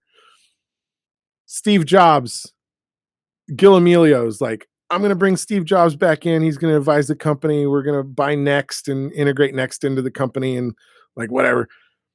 Apple stock at the time was like $6 a share, $7 a share. It was like super cheap, right? I said to my dad, I was working concerts and shit at the time, single, early 20s, no fucking responsibilities, living at my dad's house, helping take care of my sisters and whatnot. And I'm like, I'm going to put 55 grand into Apple. And my dad talked me out of it. 6 hours in the hot tub that night, he talked me out of doing it. He's like, it's super irresponsible. They're going to go under. You're just throwing your money away. He's like, every business person on the planet will tell you that's a ridiculously risky and dumb investment. And I'm like, I just got a feeling Steve Jobs is coming back. He's had all this success with Pixar, and he's got the next computer box. And they're going to integrate it into Apple. And he's like, Apple's a failing company. You don't know what you're doing.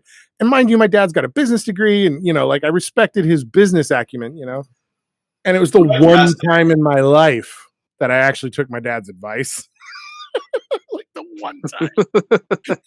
So I didn't invest. So 3 weeks before my dad died in 2007, we're driving back from LA and we're coming through San Onofre, and just out of the blue, I think the talk radio was talking about Apple stock splitting again, right? Like it was like the third time since the time we had the talk that they were doing a reverse split, so like stock was like $400. Now they're going to break your stock into 4 pieces that are worth 100, right? So now you have 4 times as much stock to grow from. Yeah. So when a stock gets to a certain size, and Apple did it recently, like 3 or 4 years ago, their stock was up to like $800 a share or something, right? Which is generally speaking beyond of a casual investor to invest in it, right? You look at Google and Tesla right now, they're trading around $2,000 to $6,000 a share. Like only the wealthiest people on the planet are trading those stocks. So occasionally a company will look at it at how much stock it has, and they'll want to boost the ability of the stock to trade. So what they'll do is they'll do a stock split. And so a single share will be split into, if it's a 1-to-4 split, it'll become 4 shares that are worth a quarter of what the original share that it was are. So it's still the same value, but now split across 4 shares. Now, as the value of those come up, your value is increasing across 4 different shares. Right. So instead of having 1 share, you have 4 shares. So I get right. It. And when it's at like $800, it's probably not going to go up much, right? Generally speaking, it's going to sit there and maybe like trickle down. But when you hit $100, suddenly trading kicks off again, and your shares can go up to $200, $300, which is a 3-fold increase in share value than you would have had if it had stayed as the single share at $800. Right? So Apple, in the course of time between my discussion with my dad in the hot tub and the discussion 3 weeks before he passed away, had done like 3 of these stock splits, maybe 4 at that point. And the value had gone through the freaking roof, right? Because the iMac was a huge success. And then, the iPod had come, and, they were just, they got the iPhone had just been announced. That's right. The iPhone had just been announced that January. My dad died in August. So the iPhone was the kind of final kicker. Like, hey, Apple's doing something fucking incredible. Like nobody's seen a phone like this before. And so stock was going all over the place. And so, 3 weeks before, I'm pretty sure we were listening to a radio piece about the iPhone because it had dropped in June. And I think it was July. Dad and I were having this conversation. And he says, I'm sorry. I go, what? Sorry for what? He's like, I'm sorry for that shitty advice I gave you all those years ago. And I go, oh, you mean the stock advice? He goes, yeah. He's like, have you ever thought about, what would have happened if you'd have done that investment? I was like, oh, you mean the $30 million I'd be worth right now?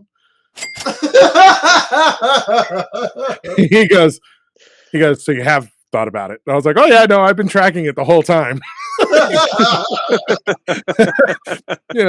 And that's assuming like I had never reinvested or done anything. Sure. If I had just let that money sit for essentially 10 years, that money would have done some amazing things. Yeah, absolutely. Return. Yeah. So, if you got an impulse to invest, my suggestion is don't look at it as short-term investing, like it's like flipping houses and stuff. People want to do stock like they flip a house, and the stock market's really not designed to play that way. People are doing it, but it's super high risk when you do it that way. But if you look at it as a long-term investment and you try and buy into stocks that are going to grow over time, and just kind of put the money in there and let it do its thing, because it's going to go up, it's going to go down, it's going to go up, it's going to go down.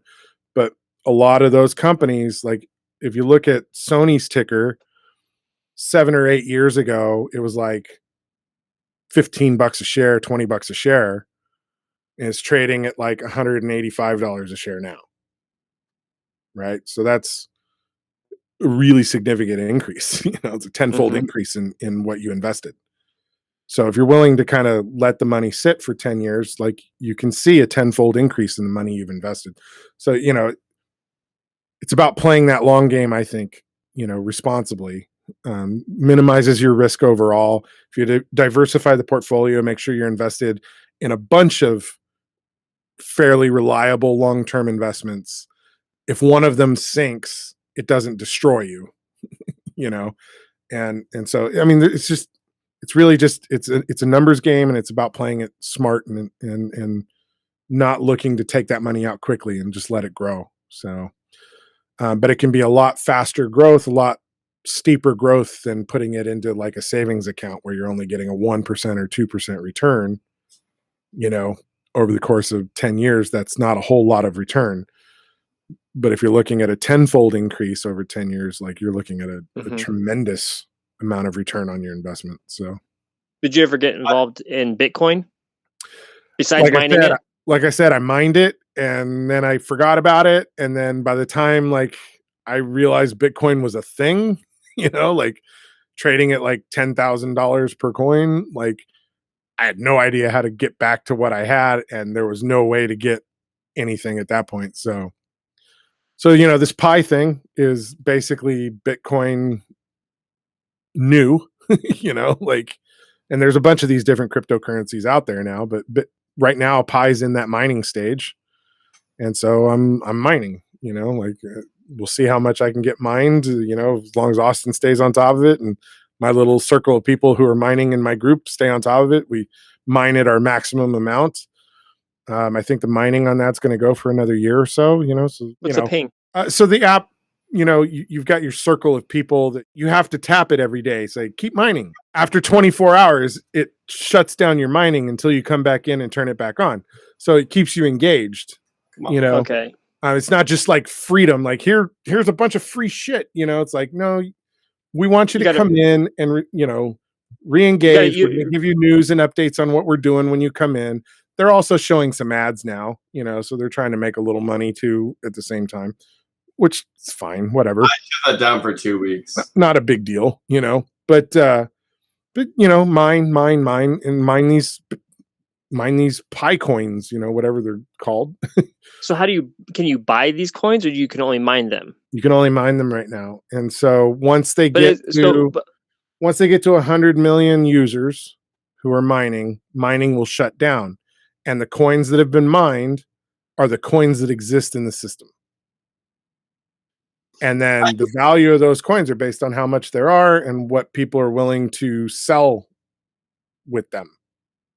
And that's how Bitcoin started too. It's the exact same sort of thing. Like, people mine. So what is it? So I thought you were mining coin. I thought the mining of coins is what, like, people were the actual coins that people were using for transactions. It will be. It isn't right now. Oh, it's not right now. That's what's being built right now. So if you think about paper currency, right? Like, you can't spend paper currency until you've printed all the money. Right. Right. And then that money, based on how much you've printed, dictates how rarefied the paper money is, which is what creates a perceived value, because we're not based on a gold standard anymore. There's nothing actually tying the value of that money to anything other than perceived value. So the cryptocurrencies are basically functioning the same way. Mining is the printing of the money. And so the time it takes for people to mine the coins, and however many end up getting mined in the time that they're allowing for the mining, that's the money that exists in the system. Now, they can reintroduce more coins and whatnot down the road as they see the need, but initially it's going to be a finite amount of coin available based on what was mined in the mining process. The perceived value based on how much coin is available in the system at any given time. And that allows you to then trade and say, hey, this Bitcoin is worth, $20 because these people are saying I can buy a $20 meal on one coin, because people want the coin, and it sounds bonkers and weird, but again, paper money is only based on a perceived value and a perceived security. The reality is the bottom could fall out on paper money too if the government has problems and the government falls apart. like, and whoa, that sounds like a crazy idea until January 6th rolled around, right? It's like, shit's not as stable as we think it is, like anything could happen that could destroy the paper money market too. And you've seen it happen in Russia when Russia fell apart, the ruble and whatnot, all the value just went away. So the cryptocurrencies are a decentralized money that's not based on any government controlling it. It's based on a dispersed network of computers that maintain the structure of the financial market. And, is it the future of money? Some people think it is. Some people think it's crazy. Some people don't understand it at all. Like the NFT stuff right now is boggling my fucking mind. It's amazing. So within the currency, you've got the coin, right? Coin is a fungible token, right? So one coin is worth one coin, right? So if you wanted to trade the coins, like you're only going to get coin for coin, or you cash it out for cash money, right? That's all you can do with the fungible token. A non-fungible token is a token that has a tradable item attached to it. So the NFT will have a little code within it. If you buy the NFT, you get the code, and the code then gives you access to a digital product or a digital file. Like in most cases, it's an animated GIF. Some people are talking about creating like short form videos, with a link, and it's attached to that token, and it can be traded for money for ownership of the digital asset that's attached to it. So it's like buying a painting, right? But the digital painting, but it's a digital file, the digital painting. It's an animated GIF. Can it be duplicated? Yes, which is why I don't completely understand it. So like even within the news articles that are talking about these things, they're like, here's the Banksy GIF that was paid $26 million. Yes, this is the same GIF, but it's not the one that's attached to the token, so it's not original. Like, I got 30 pi right now. So yeah, like I'm hoping in 10 years I got that kind of tradable, like that'd be great. Now this Pi one, this is the first one that is using mobile phones for mining. Well, I want to be a miner. Can you see at the top of my screen there? Can you see the numbers ticking up? Is that 35? Yeah. So that's my Pi. That's my bank building right now. Why is yours so high? I've gotten to 35 in like a week and a half. What the hell? Why is yours so high? Because I've gotten through the initial contributor period, so now I'm higher. So it's like 3 days you're at a low rate, and then I've got 5 people in my trusted circle, which Austin is one of. Okay. One of mine. Right, and then I'm also connected to the guy who brought me in initially as well, which also bumps me up a little bit more. So I'm mining like 0.25 an hour or something, instead of 0.1.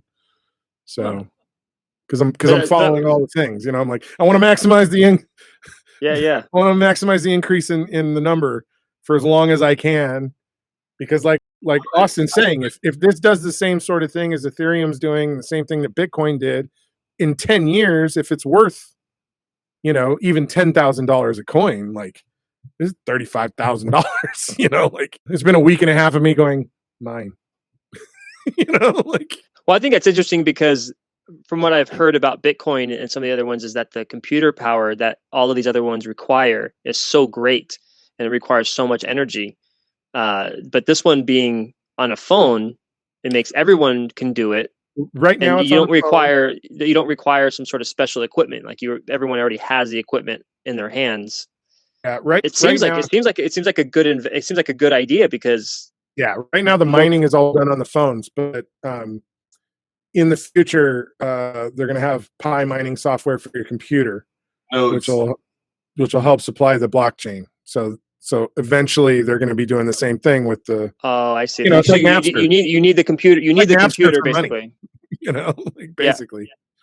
It's taking all the same technologies that Napster created with using regular computers all over the world to create a network of shared information. So, and again, that decentralizes the system, makes it nimble, and one place can crash, but things are duplicated everywhere around the world, and Again, what is money? it's all perceived.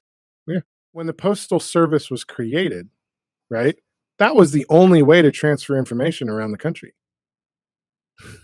So it was a super important position, right? Because you handled data transfer basically around the country. The security of the mail was super, super important to communicate across the country between different state governments and the federal government. And, like all that stuff was handled through the postmaster. Like, so when I thought the Postal Service was an outside company. Like, I thought they were not part of the government. No, they are part of the government. They are part of the government. Yeah, it's a government job when you work for the post office. I thought they were like a separate entity. That just so happened to be the thing that Trump was trying to say the last 6 months he was in office, was like, we got to shut the post service down. It's a failing business, and it's a weight that's just tearing us all down.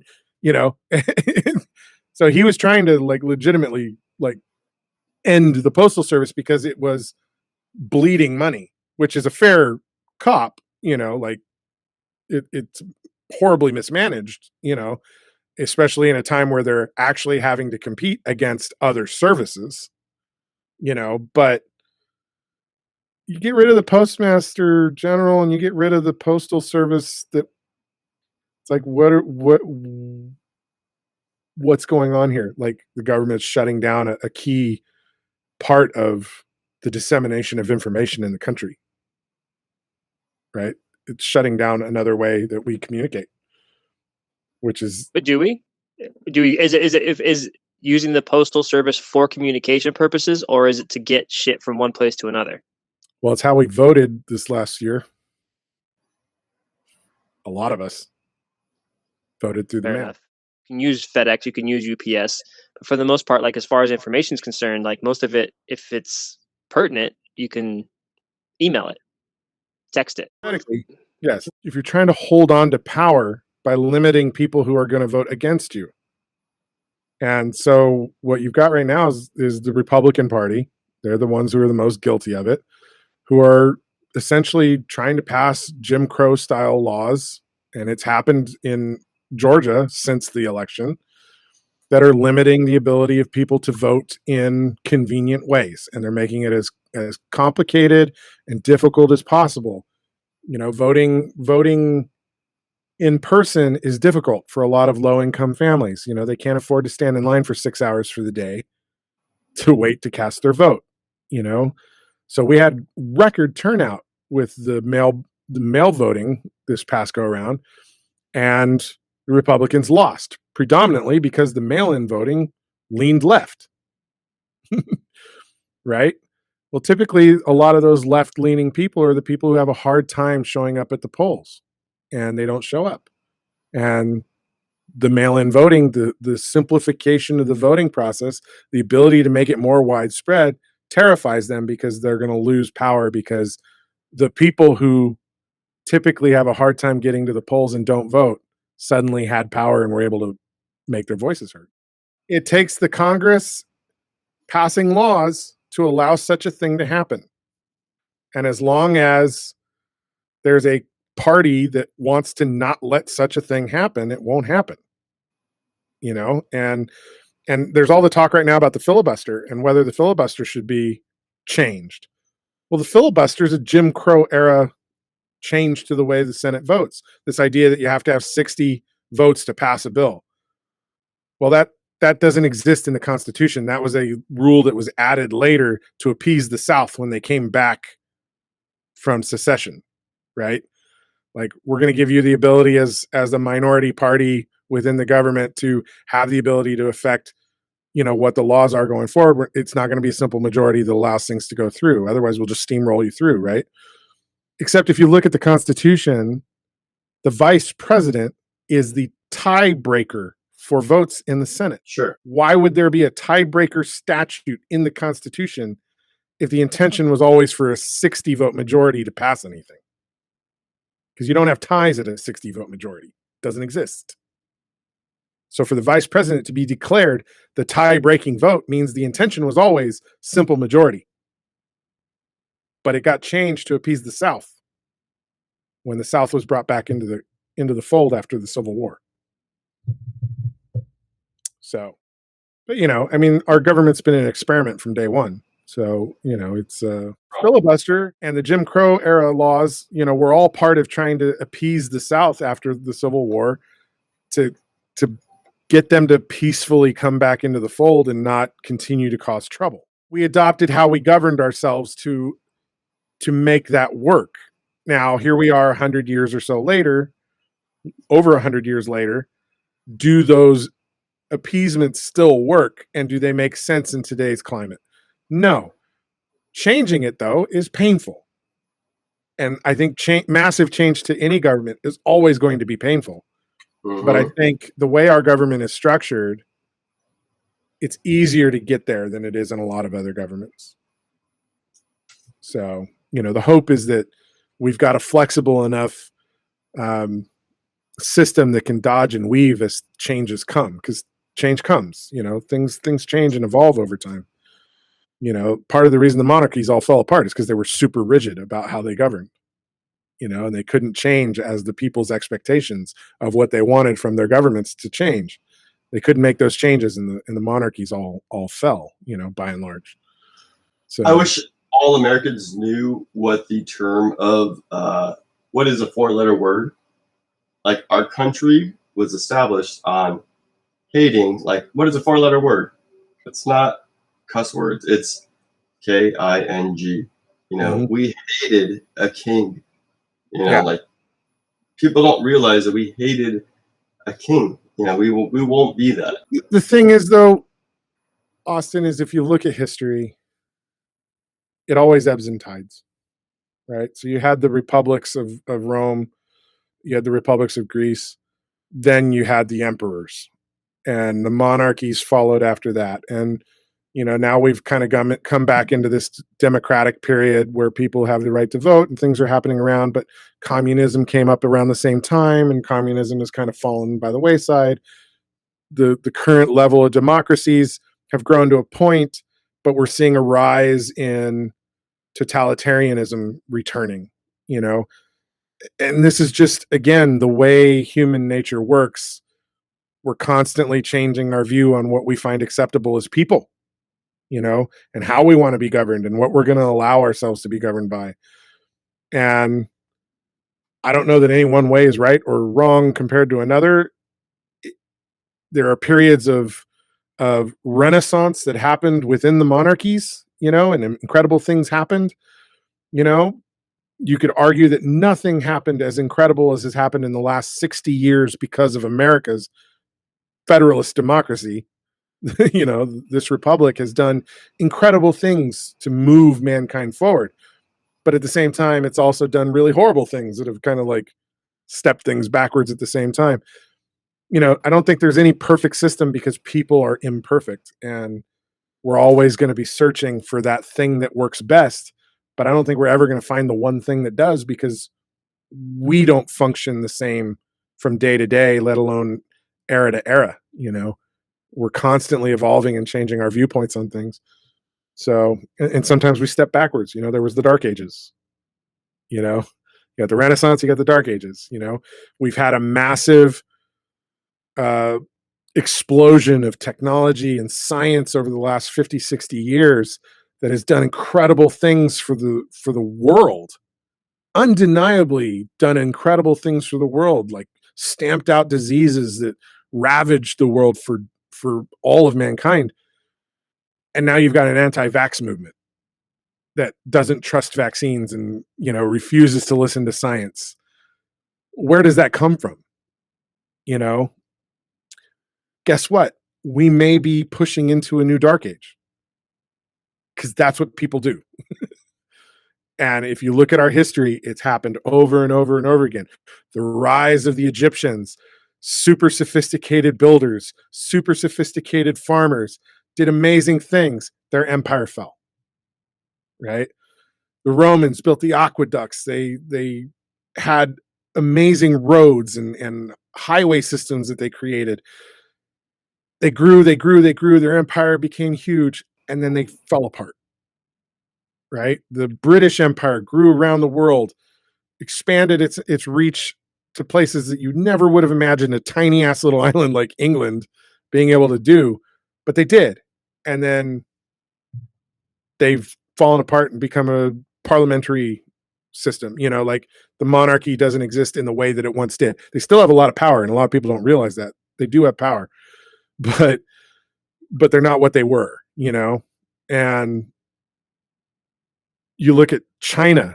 China's gone through periods of up and down over the eons. Like they built the giant freaking wall and did these incredible things to keep people out, but like that was an engineering marvel. It was a scientific marvel to build a wall like that, that can be seen from space, for crying out loud. Like but then they kind of just disappear from the scene for a long time, and they're quiet, and then communism comes in, and empires rise, empires fall.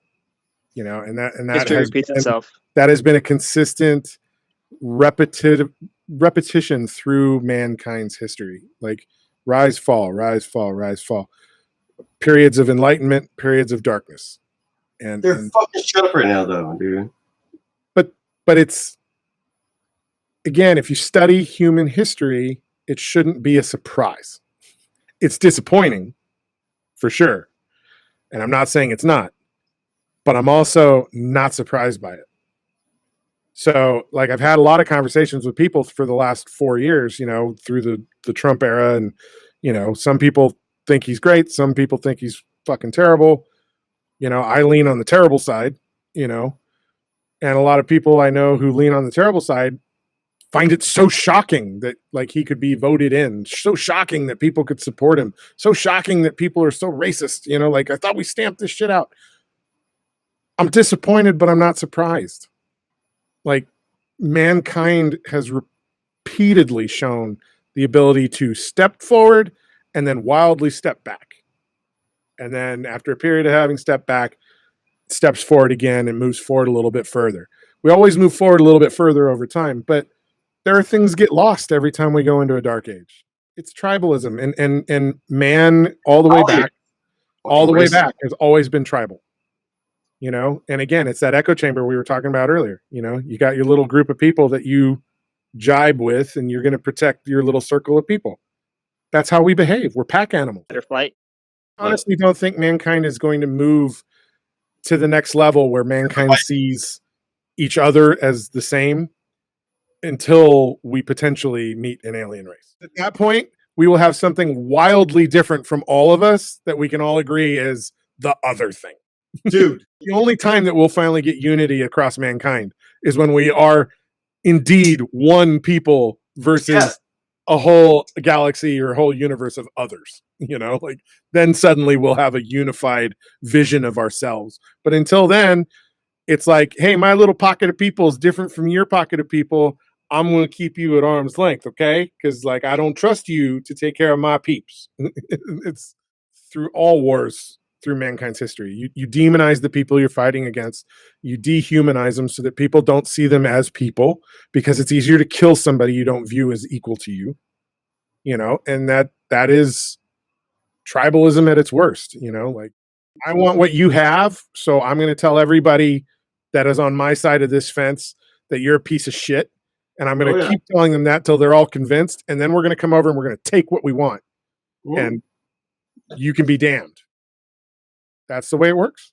Yeah. And that's how you get all those little tiny things stuck into like larger bills, larger packages of stuff. It's all the little pet projects that senators and congressmen need to get passed because constituents in their areas are asking for those sorts of things to happen, So they can't pass it as a full-fledged bill on its own. But if they can sneak it in quietly amongst, 600 pages of other shit, like, yeah, this one paragraph, like nobody's going to notice it. Just slide it, Like, so that happens all the time. It happens all the time in our government, for other things that are less probably for all sorts of things. Yeah. I mean, all sorts of stuff gets passed like that, little bits of aid for, some charity somewhere, money that goes to some foreign country, like here's an extra $30,000 for Zimbabwe, like whatever.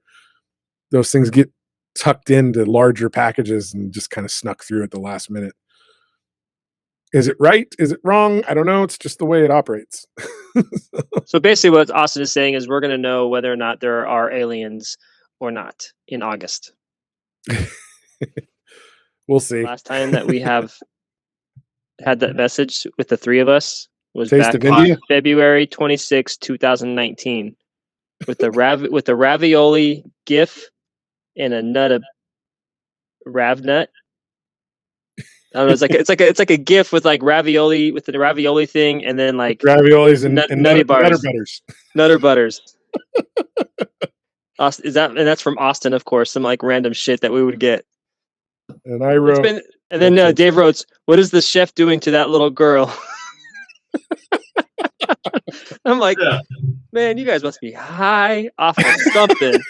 A fucking sacred plant thing you guys were doing. What year was that? That's the beginning of 2019. Yeah. Wow, that's some rant. That was random. That's still like in here. That's hilarious. It's one thing to have all the protesting that we had, which I totally support. Don't support rioting, but support the protests. The protests all made sense. I think the rioting is a whole separate issue. And even on January 6th, there were people who were there genuinely protesting something they thought was unfair. And then there was a percentage of people that were there to do shit, you know? And so like, I don't blame protesters for rioters. The rioters always have their own agenda that's independent, and separate from the message. Yeah, you know. That said, for all the positive things that I felt came out of BLM, we had January 6th, where the white people attacked our capital, you know, like, and we're basically just allowed to kind of roll through. Like, did we make a lot of progress over the summer or didn't we? Like, it's hard to say what really happened. And only time's going to tell what the actual fallout of 2020 is going to be, you know? And the longevity of Trump's messaging post-Trump, you know, you got these kind of younger Republican guys who are playing his ball game and spouting his messaging and kind of building their own careers on that same kind of message of hate, that same message of mistruths. You know, as long as those people continue to grow in power, are we actually moving forward? You know, and I'm not saying that going completely left wing is correct either, because the left has its own versions of ridiculous ideas, like AB5 here in California fucked a lot of people, you know, myself included, you know, like this inability to, the AB5 was the independent contractor law that basically shut down the ability to function as a sole proprietor. Like, you have to incorporate, you have to like carry a bank account, you have to pay payroll. But Uber managed to get on the ballot and get an exception. You know, a couple different industries have figured out how to get an exception to it, you know, so it's even an inconsistent law within the context. And the people it was meant to try and help, which was the Uber drivers revolted, got their way, and they're able to continue functioning the way they were functioning. But the rest of us who were functioning just fine now can't function the way we were functioning because they were trying to take care of this other thing, you know, which they ultimately weren't able to take care of, but now we're all fucked, you know.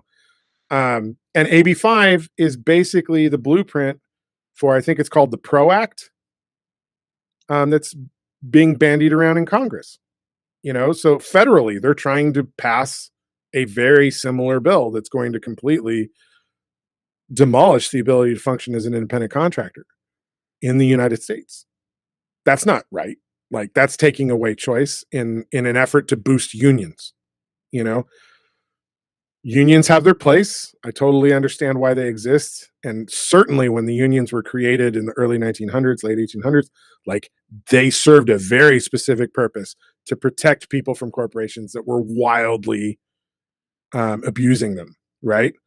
But in the years since, laws have been passed. There's, you know, minimum wages, there's OSHA, there's all sorts of things that are in place to try and help protect workers beyond a union fighting for that stuff, you know.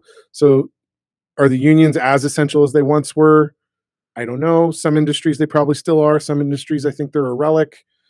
you know, again, it's a constantly evolving and changing landscape, and we're in the midst of this battle where, you know, the left wants to promote unions, the right wants to abandon them altogether, and somewhere in the middle is the reality where we need kind of the functional ability to work the way we want to work, you know.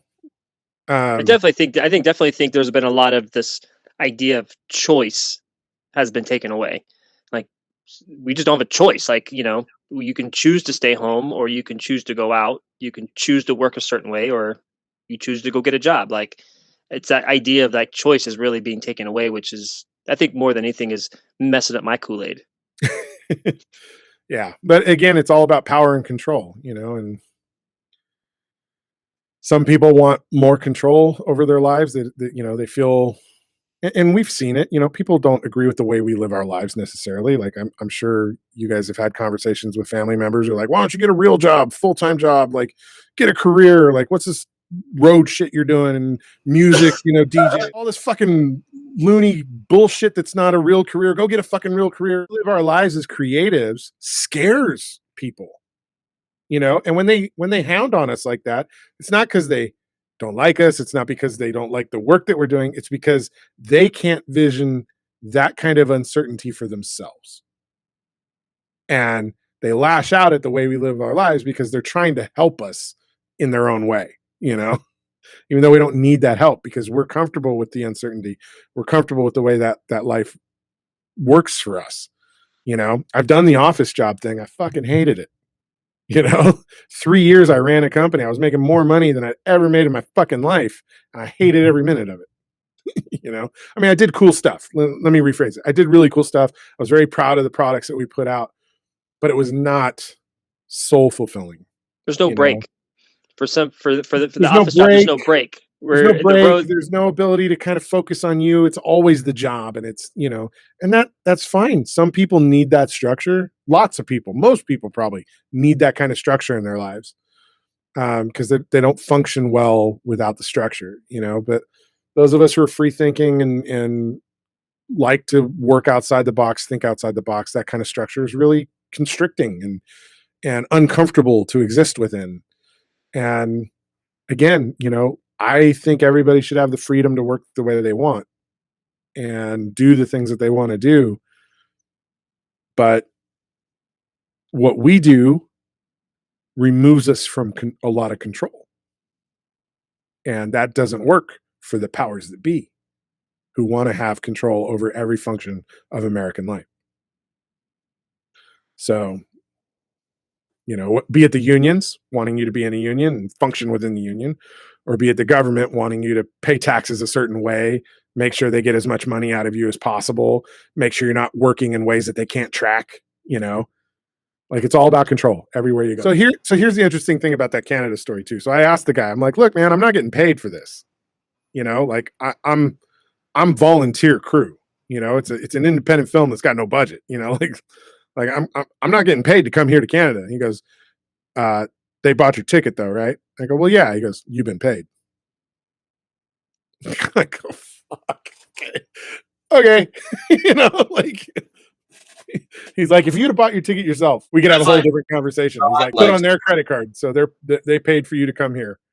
That makes you an employee. Like, shit. Okay. You know. So, but that's busted by technicalities, like everywhere you turn. You know. So, that's so crazy. Devil's in the details. You know. Get your story straight. Right. Don't fly in alone. Take some food, take some water. Yeah, definitely. That's my biggest takeaway on that is, like, don't fly without snacks. Make sure you've got stuff to eat. Snacks. Maybe got snacks. Maybe got snacks. It's a girl that got like all these snacks. She's all packing them in the airport. She's like, what you want? What you want? I have to travel. I travel with snacks, travel with water, man. I have to. Well, and the water thing's gotten difficult too, right? Because you can't carry water in. Yeah. So you hit the shop and buy it when you get past, you know, the metal detectors. If you're running late, which, you know, some people we work with like to really push the gun on that. You know, like, you run out of time. You know, the things that I own are like, I own this microphone, I own this computer, you know, which is what I use to work and make money to provide my food, you know, like I don't have a lot of frivolous possessions. They don't own you. Yeah, you know, I mean, if you want to talk about frivolous possessions, it would be like the Funko Pop figures that I own. Like I've got a few of those that I've bought at Comic-Con kind of thing, you know, but those are kind of like souvenirs of events that I've gone to, but it's not like I could take them or leave them, like, you know, like whatever. But I don't have jewelry. I don't have like expensive art. I don't collect a lot of those sorts of things. Everything that I've got is either got sentimental value or functional value to my life. Like I just bought a bed, right? Brand new bed. First new bed I've bought for myself in 10 years, right? So I've been sleeping on the same mattress for the last 10 years. I'm a 300-pound dude, right? Mattresses don't survive me well, right? This bed I've been sleeping in has been a piece of shit for like 4 years. But like to convince myself to spend the money to buy a new bed for me, which, you know, is a functional, like legitimate expense, like it was fucking painful, you know? And if I didn't get that $1,400 stimulus check a couple weeks ago, I probably wouldn't have done it. You know? I'd still be suffering on a bed that was fucking up my back, you know, like because I don't value possessions. I don't like spending money on stuff. I like spending money on experiences. I like going places. I like traveling. I like building memories and doing that sort of stuff. Basically, I went from 6 figures to making poverty level, right? Like that's how wild a jump it was when I went back to being a creative. Wow. Like I went from making 6 figures to making, you know, less than 25K for the year. You know, like, but I had a $600 fucking car payment. So that's been fun to manage. I finally got that paid off last spring. So like, or last May. Yeah, I paid it off on my birthday last year. So awesome. Nice. It's nice not to have a car payment. Oh, right. And how old are you right now? I will be 46 in May. Okay. Awesome. But yeah, my car is my most expensive, like my most, you know, monetarily speaking, my most valuable possession that I have. Dude, you have an awesome piece. I love those things. Yeah, I love that car. I'll drive it till it falls apart. Like, you know, and when it falls apart, I probably won't buy a new car again. Like, you know, unless these business ventures that I'm on or the investments that I've made pan out, you know, in 5-10 years, maybe I'll have disposable income that I can spend on such a thing. But like, I don't know. I think the Prius will last me another 10 years at least. So how like about if I can get 16, 17 years out of that Prius, I'm going to feel good. Oh yeah. I bought one truck from Toyota brand new when I was 18. Yeah. It was like my accomplishment was to like buy like a brand new truck. But then like after I got done with the payments and I paid it off, I actually paid it off like a year and a half early because I always paid more every month. But once I was done making those payments, I never wanted a car payment ever again. Yeah. $600 or $800 a month, you know. That's just you don't have to worry about that car payment. The problem for me is I'd gone through a series of like 3 or 4 cars, used cars, you know, that like had catastrophic problems. You know, it's like always facing having to get a new used car or spend, you know, $5,000-6,000 repairing the one I had, you know, and I gotten so tired of that routine. And then I was making 6 figures and I was like, fuck it, I'm going to buy a new car. You know, like, and I made the mistake of buying one car first, drove it around for like a year and a half, realized that I didn't really like it, traded it in really early, rolled over an extra 16 grand on top of the Prius's loan, you know, so then my Prius, instead of being 22.4, you know, the loan for it ended up being like 36 because of the rollover from the other car. I remember you being a mask. I never thought it was weird because like Asia went through SARS and swine flu and everything else. That like they experienced shit that we didn't over the last 20 years, 25 years, and they kind of made the adjustments, you know, and they behave differently. America's personal responsibility. I'm only concerned about myself. Fuck you. I'm doing what I'm going to do. Asia has a different mentality about taking care of one another. You know, I think things are like that are actually that type of thing is shifting into existence for us because I mean, you go to a restaurant and they're taking your temperature. I go to a wedding venue and they're taking my temperature, and I'm like talking to one person the entire time that we're walking to a space that has nobody, and they're taking my temperature. Yeah. Well, I will say this: it's wildly different here in California than it is for some of my friends in other parts of the country, where masks are still a political issue. Mm-hmm. Like California, we've been locked down hard for a long time. Like we've kind of grown accustomed to just behaving a certain way. Even the really vocal red people in California have gotten pretty quiet about their disagreements to it all and are just kind of like, fine, acquiescing. I want to go to a restaurant. I got to wear a fucking mask. This is what I got to do. They're doing it, and they're complaining less because it's been so long. Like obviously the complaining is not changing it. I doubt Newsom's actually going to get recalled. Like it's a fucking waste of money to do this recall effort, but whatever. It's their right to give it a shot. But California's doing what California's doing, and in terms of like response to pandemic, I'm very pleased with how this state has handled it, because unlike every other state in the country, our population density, our lack of ICU beds comparatively to the number of people we have is like nothing anybody else has. The state of Florida is 22, 24 million people for the whole state, right? Southern California alone is the same equivalent number of people in like half the landmass. And we have like half as many ICU beds. Because Florida is mostly old people, so there's a ton of fucking hospitals to cater to their needs.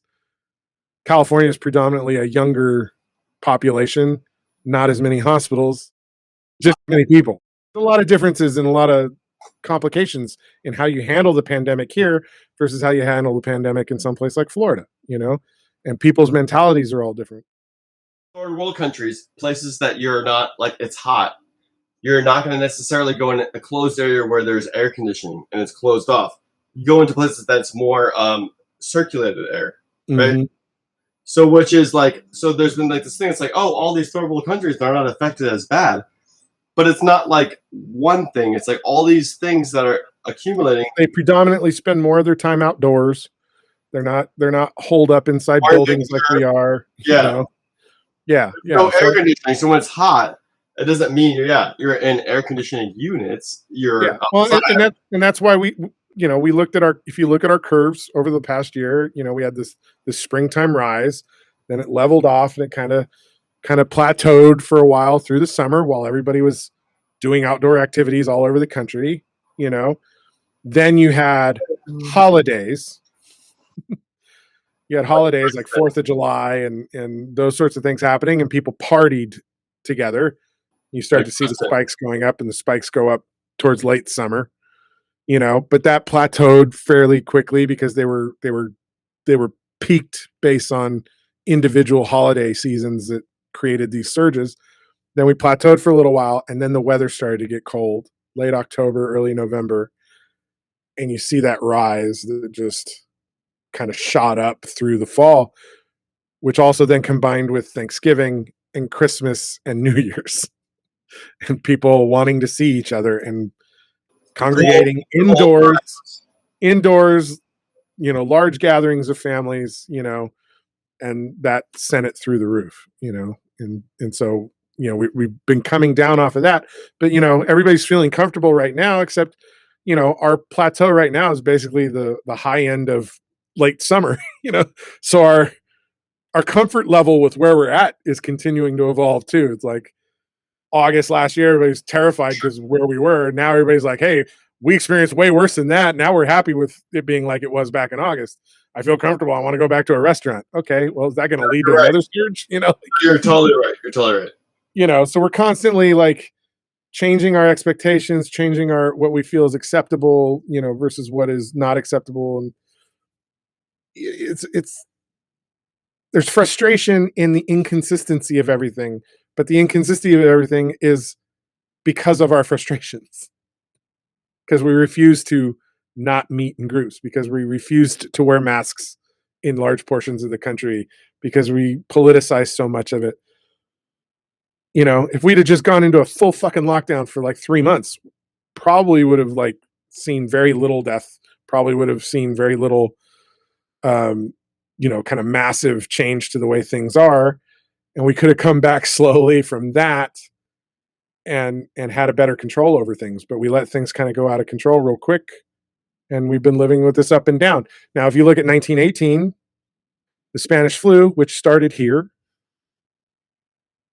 the exact same curves, and then after a year, after about a year, it gradually kind of faded away because the mutations of that particular virus made it weaker. And so that was a fortunate thing. It got weaker. The virus we've got right now, the mutations are making it stronger, not more lethal, but stronger in its ability to infect. So as long as it doesn't mutate and become more deadly, and as long as the mutations don't become resistant to the vaccines that we've got out, then we should be theoretically getting to a point in the next 4 or 5 months where that curve can start to really come down. But there's a lot of variables. Like, I got my vaccines, I'm feeling pretty good right now, but I know, because I'm educated and I pay attention, that a lot of variables are still involved, including the mutation of the virus and the ability of it to change and become resistant to what we're using to fight it right now. And those numbers could wildly change in 3 or 4 months. I'm hoping that's not the case. I'm hoping that it continues to move down, but anything could happen. And the more we let it run wild, the more it mutates. And the mutation can work in our favor, or the mutation can work against us. There's just no way of knowing which way it's going to go. So we'll see. She does have a friend that does work at a local hospital, and I would say that most of the information that I've gotten from her is they actually have the space in the hospitals. The problem that hospitals have is more of a lack of staff. Well, yeah, that's definitely become an issue. That's more of like I mean, she actually was taking, a lot of her patients are COVID patients that she was taking care of. She caught, something happened, her mask fell off, the lady coughed in her face, she got the virus, she basically got it. She was sick for a week, she went back to work. So there's definitely, I mean, I think it's the high risk people, are definitely the high risk. I mean, if you have underlying conditions and, then those are the people who are going to get hit the hardest. Those who are, have certain blood types and genetic, and genes, are going to survive just like they've survived other things too. So, it's just like one of those things where it's a new virus. And if we all just wash our hands and stop sneezing and cover your sneezes. Like, because of the sanitizing, because of the masks, because of people social distancing, and we're not doing great at it necessarily. We're doing okay, but like incidents of this flu season, like bottomed out, like it's virtually non-existent. They were actually coming in like a car accident. Somebody would come in with a car accident, or someone would, try to commit suicide, or a variety of different stories that were completely unrelated to COVID.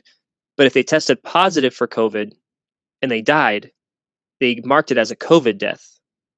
And in the beginning, for the first 6-8 months, this is nationally, everybody was doing that. I think part and because they were getting extra funding from the government, when they would mark it as a COVID for, being able to take the extra responsibility, the ventilators, everything that took on the extra cost of taking care of a COVID patient, all the extra PPE that they have to like go through. So, I mean, it's a new virus. It's one of those things where a lot of people are, it's affecting a lot of people. But I think if Americans themselves, I mean, we've done conferences where we would walk into the restroom and, you have these medical conferences and people walking out of stalls, never washing their hands. Yep. I'm not surprised.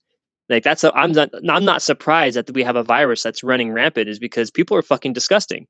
Right. People don't wash their hands. They don't take care of themselves like they're supposed to, yep. So I get it. Like, I totally get it. You know what I mean? It doesn't scare me because, I do my best to live a healthy lifestyle, just like my family does. I mean, we all try to what's more of an issue for us in our household is we have my mother-in-law who has been diagnosed with breast cancer, and she's currently going through chemo. So yeah, so it that's doesn't have really to be risky for her. it doesn't have to be COVID. It could be a cold. It could be a flu. Yeah. It could something else could like take her out, and which is But the world, what I didn't like is the fact that it's like people's choices were taken away because there are people every day outside of COVID who are dying for other things or that are susceptible to viruses and diseases. Again, not COVID related, who can still die, but the world and the country doesn't shut down because we have cancer patients going through chemo. Yeah, but the flip side of that too, though, Preston, is there were some of those like, oh, it was a car accident, but the guy tested positive for COVID, so that is that's a really small percentage of the reports. But when you look at what happened in Los Angeles in December and January, where they are literally loading bodies into storage containers outside the hospitals because people are dying at rates that they cannot manage. That's what the lockdowns were trying to avoid. And even with the lockdowns, we still ended up in a position where that was happening. Well, of course, because So people are still going. We're not doing. We weren't doing rampant. But we weren't doing an actual lockdown. There were still businesses that they were considering essential. Packages were still being. We were still trying to allow some freedoms. That's where I'm saying if we'd have done a real lockdown for 3 months, like New Zealand did, lock that shit down. Don't fucking let anything happen for 3 months. Nobody can leave. Nobody can go out. Nobody can come in. Nobody can go at all. 3 months completely locked down. New Zealand's had like next to no cases, like the whole year. They've gone back to living and doing what they're doing. They're still kind of shut off from the rest of the world, but they're able to function. We wanted to do this weird, like, oh, we're going to lock down, but we're not going to fully lock down. We're going to lock down portions of the population, not the entire population. We tried to Mickey Mouse the way through it to respect people's freedoms while trying to protect the most vulnerable at the same time. And what we've done is we've drawn out this thing a lot longer than we maybe would have had to if we'd have just collectively decided to shut it down. And for a legitimate amount of time, shut it down, take care of the weak, let the rest of us kind of rest for 3 months and then come back and work. And, if we'd have been able to really squash it in those 3 months, which we never did, just kept going because which is why we did this Mickey Mouse thing. Which is so the frustration, which is why I don't think the frustration is about to satisfy freedoms by only partially removing them. And what we've ended up doing is made it more painful for a longer period of time.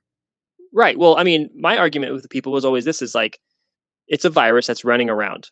Okay. So not that I'm trying to say everyone should get it, but what I'm saying is that people's health can decline in a year. Like people's health can decline in 3 months, but we're going to say you push it off for a year and your health has declined in that year and then you catch it. You've put yourself into a worse situation than if you would have caught it in the very beginning because you were younger and healthier at that moment to be able to have your body fight it. Right. And all we've done is push this off and push this off and push this off, which is really just putting hardship on a lot of people. I mean, there are cases of the people, there's specifically the stories that I can talk about are the ones that I know of that are more related to my wife's friend who works, in specifically pediatrics. Mm-hmm. So there are stories of these accidents that are happening. There are stories of these children who are committing suicide because they're at home or they're being abused or they're putting themselves in a position to go to the hospital because it's the safest place to be outside of their home because now their parents are home. Like there's tons of these stories, and very specifically, again, I'm only speaking about a pediatric side as far as what she's dealt with children.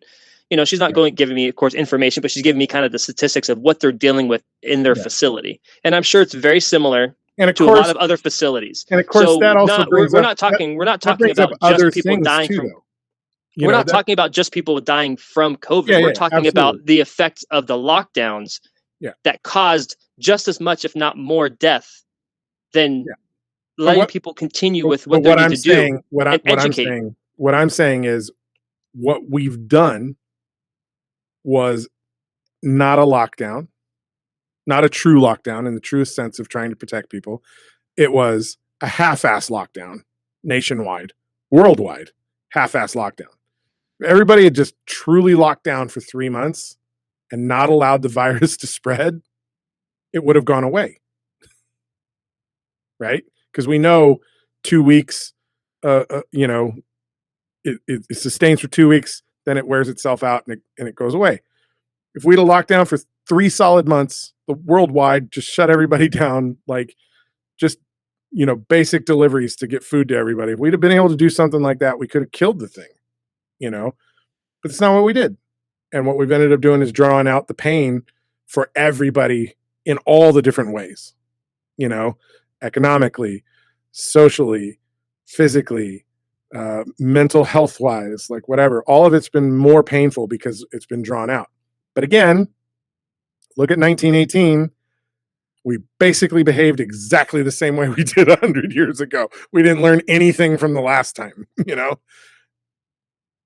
it's probably unfortunate because that separation of 100 years means virtually nobody exists today who remembers what happened then, right?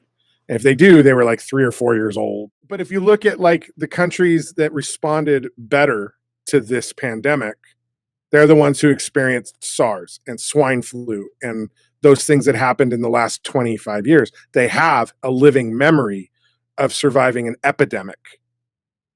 And so they had a better response to living through a pandemic than those of us who've never really, in our social consciousness, had to deal with such a thing. And even though I think what people, America dealt with it 100 years ago, we don't have the memory of it. But at the same time, let's take in consideration the flu kills thousands of 60,000. They expect 60,000 people a year to die from the flu. 30 to 60,000, yes. Right. So that's their expectation, right? That's what they're expecting those people to die from. So this as we go, we have the swine flu, we had the swine flu, we had the Zika virus, we still have it. Like they're still testing for it. It's still going to be part of what we do on a regular basis. We as humans have to adapt to this and learn to deal with these viruses that will kill us. And the this lockdown specifically didn't work.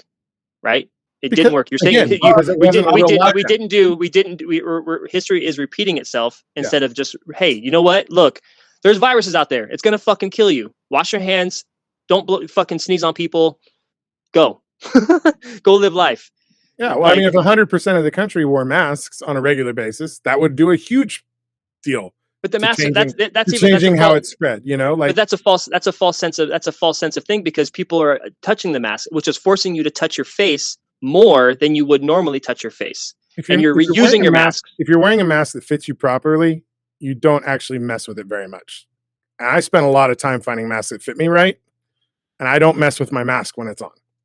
But you take it off and you put it on, and you take it off and you put it on. I take it off. If I take it off, I make sure that I take it off in a way that doesn't expose what's inside to what's outside. Of course, there's a proper procedure. Protocol. And yes, there's protocols. Yes, protocol. But that gets back to wildly irresponsible personal behavior of our culture. Listen, in California, you went to school in California as middle school, elementary school, right? Yeah. If there's an earthquake, do you know what to do? Yeah, kiss my ass goodbye. But there are some basic rules that based on earthquakes. If you live in the Midwest and there's a tornado, you know what to do. Yeah. Right? Like there's protocols for the areas that you live in that you are taught as a very young child through school of what you're supposed to do in these situations. Coming out of all this is a better focus in childhood, specifically in schools, because we always talk for years about, hey, my kid's going back to school, like we're all sick again. Like school's a petri dish, But it's we a petri need it. dish because nobody teaches these kids anymore how to be clean, Well, but I know, obviously, my kid's 2 years old, and first thing that we does when we come back from the park, I go, okay, when we go into the house, what do we do? And he goes, take off my shoes and wash my hands. Right. Like we're not even to the house yet, and he is 2 years old and he knows that. It's a cultural change. We have to have a cultural change towards better hygiene. Just across the board. Oh, definitely. That will protect us better long term than anything else we can do. These are very simple things that I think people, again, I'm not surprised from the conferences that I've attended and seeing grown-ass adults, I very specifically can talk about men because I've seen them leave urinals after taking a piss or coming out of the stalls and just completely walk right out. And you're like, oh man, I shook your hand.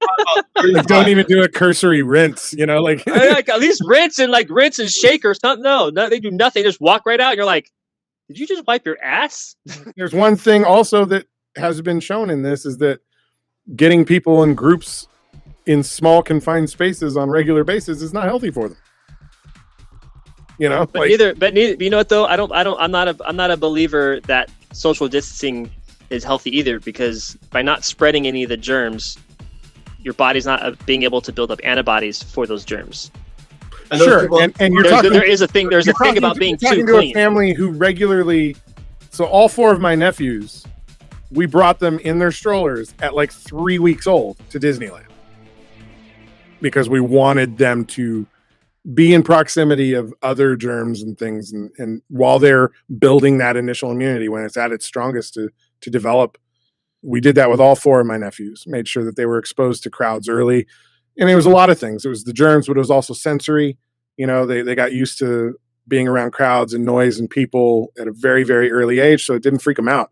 So they were always really well behaved socially when we'd go out to restaurants and stuff. Because, you know, the kids who, you know, were sheltered at home and weren't allowed to go out, you know, because the family didn't want them to get sick as a baby and didn't want to expose them to, you know, loud noises and crowds and whatever. And then suddenly at 3 years old, they're going to the restaurant and the kid's like freaking out, you know, like, and they don't know why they can't get their kid under control. It's like, well, because your kid doesn't know how to function in this space that you've now put them in, you know, and they weren't gradually brought into it, you know, over time, you know, but that's what we've got to do, is like find the right balance between gathering in groups, but not doing it excessively. So like, I understand going to conferences and meeting people and doing that sort of stuff. Like, it makes sense. But like, I've never been a fan of the idea of 100 people in a call center in cubicles, you know, crammed together like freaking sardines in a single story of a building, you know, with a 8-foot tall ceiling and recirculated air. Like, that has always bothered me, you know, and in the midst of pandemic and everything else, it's just made that much more aware to me why that bothers me. You know, like, I'm sharing the air with, you know, 400 other people in this space, and I'm doing it for 8 to 10 hours a day. Like, that's terrible. It's not good for people. That's the complete other end of it, you know? So it's like, yeah, social distancing can be bad, but sticking people in a box together for 10 hours a day is pretty bad too. You know, like, there's got to be the balance. We got to find the right balance. I think working from home is great, but doing in-person meetings at like a shared workspace or whatever works really well for the things that I've been doing the last few years with various production groups and whatnot.